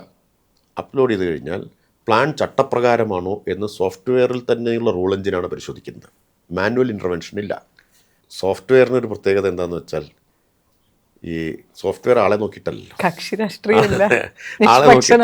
ആളെ നോക്കിയിട്ടല്ല. പിന്നെ ഭാഗ്യത്തിന് ഇന്നേ വരെ കൈക്കൂലി വാങ്ങുന്ന സോഫ്റ്റ്വെയർ കണ്ടുപിടിച്ചിട്ടില്ല. അതുകൊണ്ട് അത് ചോദിക്കില്ല. അപ്പോൾ സോഫ്റ്റ്വെയർ തന്നെ പരിശോധിക്കുകയാണ്. സെക്കൻഡുകൾ കൊണ്ട് ഈ പരിശോധന പൂർത്തിയാവും. നിങ്ങൾ കൊടുത്ത വാട്സാപ്പ് നമ്പറിലാണോ അതോ ഇമെയിലാണോ എവിടെയാണോ വേണ്ടതെങ്കിൽ ഉള്ളം കയ്യിൽ പെർമിറ്റ് എത്തുകയാണ്. കാണില്ല, വിരൽത്തുമ്പിൽ സേവനങ്ങൾ വന്നു തുടങ്ങി. കുറച്ചു കാലം പിന്നോട്ട് ഞാൻ പോവാം. അപ്പം ഒരു നേതാവാവുന്നത് അല്ലെങ്കിൽ രാഷ്ട്രീയ പ്രവർത്തനത്തിലേക്ക്, പൊതുപ്രവർത്തനത്തിലേക്ക് വരുന്നത് എങ്ങനെയാണ്? നാട്ടിലൊരു പ്രശ്നം ഉണ്ടാകുന്നു, ഇടപെടുന്നു, അതിനുവേണ്ടി സംസാരിക്കുന്നു, പരിഹരിക്കുന്നു, അവൻ നേതാവാവുന്നു, അവൻ ഉയർന്നു വരുന്നു. പക്ഷെ ഇപ്പോൾ പലപ്പോഴും നേതാക്കന്മാർ വരുന്നത് ഏതൊക്കെ ചാനലുകളിലെ ചർച്ചകളിൽ അവർ ചെന്നു, അവിടെ സോഷ്യൽ മീഡിയയിൽ അവരുടെ പ്രസൻസ് എത്രത്തോളമാണ്, ചാനലിലെ പൊതുവായി കാണുന്ന സ്ഥലങ്ങളിലെ അവരുടെ നിലപാടുകൾ എന്തൊക്കെയാണ്. അതായത് ഷോർട്ട് കട്ടിലൂടെ നേതാക്കന്മാരാകുന്ന കാലത്തിലേക്കല്ലേ നമ്മൾ വന്നിരിക്കുന്നത് എന്നുകൂടി ഞാൻ ചോദിക്കുകയാണ്. വളരെ പ്രസക്തമായൊരു ചോദ്യമാണ്. അങ്ങനെയും പൊട്ടിമുളയ്ക്കുന്ന നേതാക്കളുണ്ട് ഇപ്പോൾ. സോഷ്യൽ മീഡിയയുടെ കാലത്ത്, ദൃശ്യമാധ്യമങ്ങളുടെയൊക്കെ കാലത്ത് ഈ വിസിബിലിറ്റി കൊണ്ട് മാത്രം നേതാക്കളാവുന്നതാണ്. പക്ഷേ ഒരു പ്രശ്നം എന്താണെന്നറിയോ? അവർക്കൊന്നും അധികകാലം മുന്നോട്ട് പോകാൻ പറ്റില്ല. ജനങ്ങൾക്കിടയിൽ നിന്ന് വന്നതല്ലാത്ത, അതിലൂടെയാണല്ലോ നേതൃഗുണങ്ങൾ ആർജിക്കുന്നത്. നേതൃഗുണം എന്ന് പറഞ്ഞാൽ ഒരു പ്രശ്നത്തെ ശരിയായിട്ട് മനസ്സിലാക്കാനും അപഗ്രഥിക്കാനുമുള്ള കഴിവ്, ആ പ്രശ്നത്തിൻ്റെ മർമ്മം കണ്ടെത്താനുള്ള കഴിവ്, അത് പരിഹരിക്കാനുള്ള ഇടപെടൽ, ജനങ്ങൾക്കൊപ്പം ശരിയായ പ്രശ്നങ്ങളിൽ ജനങ്ങളുടെ ഒപ്പം നിൽക്കാനുള്ള മനോഭാവം, സന്നദ്ധത, ഇങ്ങനെ ഒരുപാട് കാര്യങ്ങൾ. ഈ ജനങ്ങളെ പഠിപ്പിക്കാനും ജനങ്ങളിൽ നിന്ന് പഠിക്കാനുമുള്ള കഴിവ്, രണ്ടും പ്രധാനമാണ്. ചില കാര്യങ്ങൾ ജനക്കൂട്ടം പറയുന്നത് ശരിവെച്ചു കൊടുക്കലല്ല ഒരു ലീഡർ എന്ന് പറഞ്ഞാൽ. ലീഡറുടെ ഗുണം അതല്ല. ജനങ്ങളെ ചിലത് പഠിപ്പിക്കാം. അതേസമയം ജനങ്ങളിൽ നിന്ന് പഠിക്കുകയും ചെയ്യണം. അപ്പം അങ്ങനെയാണല്ലോ ഒരു നേതാവ് സമരങ്ങളുടെ അനുഭവങ്ങൾ, ഇതിലൂടെ പ്രതിസന്ധികളെ നേരിടാനുള്ള കഴിവ്. ഒരു പ്രതിസന്ധി വന്നു പെട്ടെന്ന് പകച്ചു പോവാതെ അതിനെ നേരിടാൻ ഉള്ള കഴിവ്, ഇതൊക്കെ ഈ റിയൽ ലൈഫ് എക്സ്പീരിയൻസസിൽ നിന്ന് മാത്രം ഉണ്ടാവുന്ന ഒന്നാണ്. പ്രശ്നങ്ങളിൽ ഇടപെട്ട് മാത്രം ഉണ്ടാവുന്ന ഒന്നാണ്. അവർക്കേ നിലനിൽക്കാനാവും. അല്ലാതെ പറയുന്ന സോഷ്യൽ മീഡിയയിലൂടെ വരുന്നവർക്കും അതൊക്കെ ക്ഷണികമാണ്, ഹ്രസ്വമാണ്. അതിന് തെളിവുകളും നമ്മുടെ മുമ്പിലുണ്ട്. സോഷ്യൽ മീഡിയയിൽ താരമായിട്ടോ മാധ്യമങ്ങളിൽ താരമായിട്ടോ വന്നിട്ടുള്ള ആളുകൾ വന്നതുപോലെ തന്നെ പോകും. കാരണം അവർ എക്സ്പോസ് ചെയ്യപ്പെടും. ഇത് ശരിയായിട്ട് ജനങ്ങൾക്കിടയിൽ പ്രവർത്തിച്ച് മാത്രം ആർജിക്കാൻ കഴിയുന്ന അനുഭവങ്ങളാണ്. അപ്പം അതിൽ നമ്മൾ കാണുന്ന ജനങ്ങൾക്കിടയിലുള്ള പ്രവർത്തനത്തിൽ നിന്നുള്ള അനുഭവം എന്ന് പറഞ്ഞാൽ ചെറിയ കാര്യമല്ല. അത് ചെറിയ കാര്യമല്ല എന്ന കാര്യത്തിൽ ഒറ്റൊരു സംശയവും വേണ്ട. അതില്ലാത്തത് കൊണ്ടാണ് പലരും പരാജയപ്പെട്ടു പോകുന്നത്. ഒരു മിനിസ്റ്റർ, ഓക്കെ, മിനിസ്റ്റർ എന്ന് പറയുമ്പോൾ എക്സിക്യൂട്ടീവ് അധികാരമുള്ള ഒരാളാണ്, ഇംപ്ലിമെൻറ്റേഷൻ സാധ്യമായ ഒരാളാണ്. ഇപ്പോൾ പ്രായോഗികത നമ്മൾ മാറ്റി നിർത്തുകയാണെങ്കിൽ കേരളത്തിൽ ഇംപ്ലിമെൻ്റ് ചെയ്യണം എന്ന് സാറിന് തോന്നാറുള്ളൊരു നിയമം, അല്ലെങ്കിൽ ഇത് കൊള്ളാം എന്ന് തോന്നുന്നൊരു നിയമം, വരണമെന്ന് ആഗ്രഹിക്കുന്നൊരു നിയമം എന്തായിരിക്കും? ഒരു പാഴ്വസ്തു പൊതുസ്ഥലത്ത് ഒരാളും വലിച്ചെറിയാൻ ഇടയാക്കാത്തൊരു നിയമം. ഇപ്പോഴുള്ള രീതി എന്താ? നമ്മുടെ കയ്യിൽ ഒരു വസ്തു ആവശ്യം കഴിഞ്ഞാൽ കാണുന്നിടത്ത് വലിച്ചെറിയാനുള്ളതാണ്. നമ്മളിപ്പോൾ കുറേ ബോധവൽക്കരണം നടത്തി, വലിയ മാറ്റമൊന്നും വന്നിട്ടില്ല. ഫൈൻ വലിയ തോതിൽ ഈടാക്കി, അതിൻ്റെ കുറച്ച് മാറ്റം വന്നു. ബോധവൽക്കരണം കൊണ്ട് കാര്യമായിട്ടുള്ള മാറ്റം തീരെ ഉണ്ടായില്ല എന്ന് ഞാൻ പറയുന്നില്ല. കഴിഞ്ഞ ദിവസം വളരെ ഇൻട്രസ്റ്റിംഗ് ആയ, വളരെ ഹൃദയസ്പർശിയായ ഒരു വീഡിയോ കണ്ടു. ഒരു കല്യാണ വീട്ടിൽ ആളുകൾ, കല്യാണ വീടല്ല ഓഡിറ്റോറിയം ആണെന്ന് തോന്നുന്നു, ആളുകൾ അവിടെ ഇരുന്ന് പലയിടത്തിരുന്ന് ഭക്ഷണം കഴിക്കുന്നു, ഒക്കെ ചെയ്യുന്നു. മാരി വലിച്ച് ഈ ഭക്ഷണം കഴിച്ചതിൻ്റെ എച്ചിൽ പാത്രങ്ങളും സ്പൂണും എല്ലാം, ഡിസ്പോസിബിൾ പ്ലേറ്റും മറ്റുമൊക്കെ വാരി വലിച്ച് കപ്പ് അവിടെ ചിതറിക്കിടക്കുന്നു. ഒരു കൊച്ചുകുട്ടി എന്ന് പറഞ്ഞാൽ ഒരു നഴ്സറി ക്ലാസ്സിൽ പഠിക്കുന്ന 3-4 വയസ്സ് കാണും. ഒരു കുട്ടി ഓടി നടന്ന് ഇത് മുഴുവൻ പെറുക്കിയെടുത്ത് കൊണ്ടുപോയിട്ട് ബേസ്മെൻറ്റിൽ ഇടുന്നു. അപ്പോഴേക്കും ഇവിടെ വീണ്ടും വന്ന് കാണും മുതിർന്നവർ ചെയ്യുന്നത്. വീണ്ടും ഈ കുട്ടി ഓടി വന്ന് ഇതെടുത്ത് അത് ലക്ഷക്കണക്കിന് ആളുകൾ കണ്ടൊരു വീഡിയോ ആണ്. എനിക്കത് കണ്ടപ്പോൾ ഉണ്ടല്ലോ ഭയങ്കര ഹൃദയസ്പർശിയായിട്ടൊരു വീഡിയോ ആയിട്ട് തോന്നി. നമ്മുടെ മുതിർന്ന ആളുകൾക്ക് ലജ്ജ തോന്നേണ്ട ഒരു കാര്യമാണ്. അപ്പം ഞാൻ മന്ത്രി എന്ന നിലയ്ക്ക് ഏറ്റവും കൂടുതൽ സമയം വിനിയോഗിച്ചൊരു കാര്യം വേസ്റ്റ് മാനേജ്മെൻറ്റിൻ്റെ കാര്യത്തിലാണ്. റിസൾട്ടൊക്കെ ഉണ്ടായി, പക്ഷെ ആഗ്രഹിച്ച മാറ്റം ഇനിയും ഉണ്ടാവേണ്ടിയിരിക്കുന്നു എന്നാണ് ഞാൻ വിചാരിക്കുന്നത്. ഇപ്പോഴും വലിച്ചെറിയുന്നതിന് കുറവ് വന്നിട്ടില്ല. ഞാൻ സാറിനോട് ചോദിക്കാൻ വന്നത്, അടുത്തതായി എൻ്റെ മനസ്സിലുണ്ടായിരുന്ന ഒരു ചോദ്യത്തിൻ്റെ ഉത്തരം സാറ് പറഞ്ഞുവെങ്കിലും ഞാൻ ചോദിക്കട്ടെ. വലിച്ചെറിയൽ, സിവിക് സെൻസ് നമുക്കില്ല, ഒരുപാട് പേർക്കും ഇല്ല. ഞാൻ വണ്ടി പോകുമ്പോഴും കാണാറുണ്ട്, കാറിൻ്റെയൊക്കെ ചില്ല് താത്തിയിട്ട് കുപ്പി എറിയുന്നതൊക്കെ ഞാൻ ഇപ്പോഴും വളരെ അടുത്ത്. കഴിഞ്ഞ ദിവസം എനിക്കൊരു അനുഭവം ഉണ്ടായി. ഒറ്റപ്പാലത്ത് നിന്ന് പാലക്കാട്ടേക്ക് പോവുകയാണ്, അല്ല തൃത്താലയിൽ നിന്ന് പാലക്കാട്ടേക്ക് പോവുകയാണ്. എൻ്റെ ഗൺമാൻ പെട്ടെന്ന് പറഞ്ഞു അത് വേസ്റ്റ് വലിച്ചെറിയുന്നത്. ഇവർക്ക് എല്ലാവർക്കും അറിയാം നമ്മളത് എത്രമാത്രം ശ്രദ്ധിക്കുന്നതാണ്. ബൈക്കിൽ മുന്നിൽ പോയ ആളാണ്. ഒരു സ്ഥലത്ത് നിർത്തി, ഇരുട്ടത്ത്, രാത്രിയാണ്, വേസ്റ്റ് വലിച്ചെറിഞ്ഞു. ഈ കാറിൻ്റെ വെളിച്ചത്തിലാണ് നമ്മുടെ ഗൺമാൻ ഇത് കാണുന്നത്. ബൈക്ക് എടുത്ത് മുന്നോട്ട് പോയി. ഞാൻ പറഞ്ഞത് ഇപ്പോൾ പോലീസ് ഉണ്ടല്ലോ, പൈലറ്റ് ഉണ്ട്, പൈലറ്റ് ഇത് ശ്രദ്ധിച്ചിട്ടില്ല എന്ന് തോന്നുന്നു. അപ്പം ഞങ്ങൾ വേഗത്തിൽ പോയി മുന്നിൽ കയറി വണ്ടി തടഞ്ഞു. ഈ ബൈക്കുകാരനെ തടഞ്ഞു നിർത്തി. അപ്പോഴേക്കും വലിച്ചെറിഞ്ഞ സ്ഥലത്ത് നിന്ന് കുറേ ദൂരെ അയാൾ മുന്നോട്ട് പോയിട്ടുണ്ട്. തടഞ്ഞ് അയാളോട് ചോദിച്ചപ്പോൾ അയാൾ പറഞ്ഞു അതെന്തോ ചകിരിയോ അങ്ങനെ എന്തോ ആണ്, വേറെ വേസ്റ്റൊന്നുമല്ല. അത് നമുക്കെല്ലാവർക്കും അറിയാം, ചകിരി ആരും ചുവന്ന് ഇത്രയും ദൂരം കൊണ്ടുവന്ന് വലിച്ചെറിയേണ്ട കാര്യമില്ലല്ലോ. അപ്പോഴേക്കും നമ്മൾ പറഞ്ഞു വേറെ തർക്കത്തിനൊന്നും പോണ്ട, അവിടെ വന്നിട്ട് റോട്ടിൽ തർക്കം ഉണ്ടാക്കണ്ടല്ലോ. പോലീസ് വന്ന് ഒരു ഫോട്ടോ എടുത്തു, ഗൺമാനും ഒരു ഫോട്ടോ എടുത്തു, വണ്ടി നമ്പർ എടുത്തു. ഇപ്പോൾ നമുക്കൊരു വാട്സാപ്പ് നമ്പറുണ്ട്. വേസ്റ്റ് വലിച്ചെറിയുന്നതിൻ്റെ ദൃശ്യങ്ങളോ ഫോട്ടോയോ വീഡിയോയോ ഫോട്ടോയോ ആ വാട്സാപ്പ് നമ്പറിലേക്ക് അയച്ചാൽ ആളെ കണ്ടെത്തി ഇട്ട ഫൈനിൻ്റെ 4/1 പാരിതോഷികം കൊടുക്കും.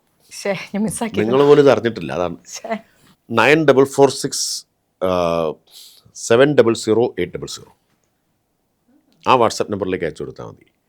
ആ വാട്സപ്പ് നമ്പറിൽ കിട്ടിയ പരാതിയുടെ അടിസ്ഥാനത്തിൽ ഇതുവരെ 67 ലക്ഷം രൂപ ഫൈൻ ഇട്ടിട്ടുണ്ട്. അപ്പോൾ അതിൽ 4/1 ഇത് അയച്ചവർക്ക് കിട്ടിയിട്ടുണ്ട്. അതാണ്. അപ്പം ഞാൻ സാധാരണ പറയാറുണ്ട്, നിങ്ങൾ 10,000 രൂപ ഫൈനിടുന്ന ഒരു കേസ് പിടിച്ചാൽ 2,500 പോകറ്റില്ല. 50,000 വരെ ഫൈനുണ്ട്.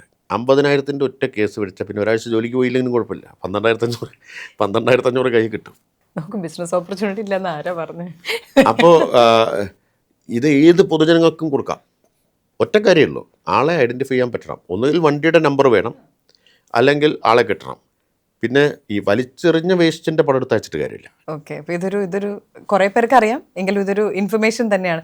അപ്പോൾ ഞാൻ ചോദിക്കട്ടെ, ഈ സിവിക് സെൻസ് നമുക്ക് ഭയങ്കര കുറവാണ്. നമ്മളിതൊക്കെ പറഞ്ഞാൽ കൊമേഴ്ഷ്യൽ വേസ്റ്റ് എറിയുന്നുണ്ട്, വീട്ടിലെ വേസ്റ്റ് എല്ലാം എറിയുന്നുണ്ട്. സർക്കാർ സംവിധാനത്തിൽ നമുക്ക് എന്തെങ്കിലും കൂടി ചെയ്യാനായിട്ട് സാധിക്കുമോ ഇതിലൊരു വ്യത്യാസം വരുത്താനായിട്ട്? ഈ ഒരുപാട് വ്യത്യാസം ഇപ്പോൾ വന്നില്ല. ഇപ്പം നമ്മൾ സംസാരിക്കുന്നത് എറണാകുളത്തിരുന്നാണ്. ബ്രഹ്മപുരം പഴയ ബ്രഹ്മപുരമാണോ? നോക്കൂ സാർ, ബ്രഹ്മപുരം എന്ന് പറഞ്ഞ സ്ഥിതിക്ക് ഞാൻ അതിലൊരു കാര്യം ചോദിക്കട്ടെ.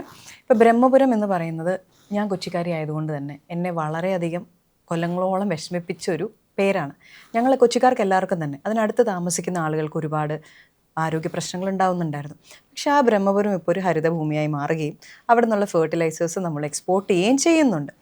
പക്ഷേ 2023 ഒരു തീപിടുത്തം, അതിനുശേഷം അല്ലേ അങ്ങനെ ഒരു മാറ്റം ഉണ്ടായത്? തീർച്ചയായിട്ടും അതെ.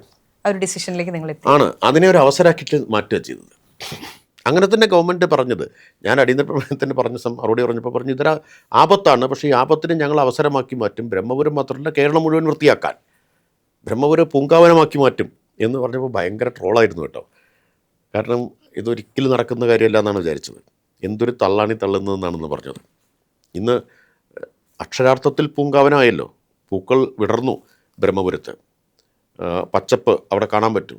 അതുമാത്രമല്ല, 150 ടണ്ണിൻ്റെ CBG പ്ലാന്റ് അവിടെ പ്രവർത്തനം ആരംഭിച്ചു. കംപ്രസ് ബയോഗ്യാസ് പ്ലാന്റ് 93 കോടി രൂപ ചെലവിൽ BPCL ഉണ്ടാക്കിയത്. യുദ്ധകാലാടിസ്ഥാനത്തിലാണ് ഈ കാര്യങ്ങളെല്ലാം നടന്നത്. ശരിയാണ്, ആ തീപിടുത്തം വേണ്ടി വന്നു എന്ന് പറയാം. പക്ഷേ ആ തീപിടുത്തത്തെ, അത് പറയുമ്പോൾ ഒരു കാര്യം ഞാൻ പറയട്ടെ. തീപിടുത്തം നടന്ന ദിവസം ഭയങ്കര വിവാദങ്ങളായി നടന്ന ദിവസങ്ങളിലെല്ലാം 12 ദിവസം തീ ഉണ്ടായിരുന്നു. അത് കഴിഞ്ഞിട്ട് പിന്നെ ആരെങ്കിലും അതിനെക്കുറിച്ച് ഓർത്തോ? പിന്നെ എവിടെയെങ്കിലും വാർത്തയുണ്ടായോ? പക്ഷെ ഞങ്ങളത് മറന്നില്ലല്ലോ. ഇനി ഒരു ബ്രഹ്മപുരം മാത്രമല്ല, ബ്രഹ്മപുരത്ത് CBG പ്ലാന്റ് വന്നു. കുരിപ്പുഴയിൽ അഷ്ടമുടിക്കായലിൻ്റെ തീരത്ത് ചണ്ടിമുക്ക് എന്നറിയപ്പെട്ട സ്ഥലമുണ്ട്. അവിടുത്തെ ഡംപ് സൈറ്റായിരുന്നു. 14 ഏക്കറാണ്. അത് മുഴുവൻ ക്ലിയർ ചെയ്തു. അവിടെ ഒരു റിസോഴ്സ് റിക്കവറി ഫെസിലിറ്റി ഇപ്പോൾ 2 മാസം ഉദ്ഘാടനം ചെയ്തു. ഇനി IT പാർക്ക് വരാൻ പോകുന്നു. അതുപോലെ നമ്മുടെ ഗുരുവായൂരിലെ ശവക്കോട്ട എന്നാണ് അറിയപ്പെട്ട സ്ഥലം, ഡംപ് സൈറ്റായിരുന്നു. അത് മാറി അവിടെ ഇപ്പോൾ വലിയ ഒരു പാർക്ക്, ഒപ്പം ആധുനിക വേസ്റ്റ് മാനേജ്മെൻറ്റ് പ്ലാന്റ്, രണ്ടും അടുത്തടുത്താണ് വന്നു. വൈകുന്നേരങ്ങളിൽ കുട്ടികളും മുതിർന്നവരൊക്കെ സന്തോഷത്തോടെ സമയം ചെലവഴിക്കുന്ന സ്ഥലമായി. മുമ്പ് എടുക്കാൻ പറ്റാതിരുന്ന സ്ഥലമായിരുന്നു. കഴിഞ്ഞ മാസമാണ് ഞാൻ മലപ്പുറം നഗരത്തിലെ ഏറ്റവും വലിയ ഡംപ് സൈറ്റ് ക്ലിയർ ചെയ്തത്, ബയോമൈനിങ്ങിലൂടെ നീക്കം ചെയ്തത്, അതിൻ്റെ ഉദ്ഘാടനത്തിന് പോയത്. അപ്പോൾ എന്നോട് ശ്രീ PK കുഞ്ഞാലിക്കുട്ടി, പ്രതിപക്ഷ നേതാവ്, പറഞ്ഞതിൽ ഏറ്റവും സമാധാനം എനിക്കാണ്. കാരണം എൻ്റെയും പാണക്കാട് തങ്ങളുടെയും വീട് ഇതിൻ്റെ തൊട്ടടുത്താണ്. ഏറ്റവും ബുദ്ധിമുട്ട് ഞങ്ങൾ അനുഭവിച്ചവരാണ്. അപ്പം ഞാൻ പറഞ്ഞത്, ഈ കേരളത്തിൽ ഉണ്ടായൊരു മാറ്റം എന്താണെന്നാണ് കാണിക്കുന്നത്. ഒരു സ്ഥലത്ത് മാലിന്യം മൂടിക്കിടന്ന സ്ഥലം IT പാർക്കാവുന്നു, വേറൊരു സ്ഥലം മറ്റേ CBG പ്ലാന്റ് വരുന്നു, മറ്റൊരു സ്ഥലത്ത് ഇൻ്റർനാഷണൽ സ്പോർട്സ് കോംപ്ലക്സ് വരുന്നു. പിന്നെ നമുക്ക് സ്വച്ഛ് സർവേഷൻ, കേന്ദ്ര ഗവൺമെൻറ്റിൻ്റെ ശുചിത്വ സർവേയിൽ വലിയ കുതിപ്പ് ഈ വർഷം നമുക്ക് നേടാൻ പറ്റി. ഭയങ്കരമായിട്ടുള്ള മാറ്റം ഉണ്ടായി. കേരളത്തിലെ 8 നഗരങ്ങൾ ഇന്ത്യയിലെ ഏറ്റവും വൃത്തിയുള്ള 100 നഗരങ്ങളുടെ കൂട്ടത്തിൽ ഇടം പിടിച്ചു. സാറ് ജനിച്ചത് പഞ്ചാബിലാണ്.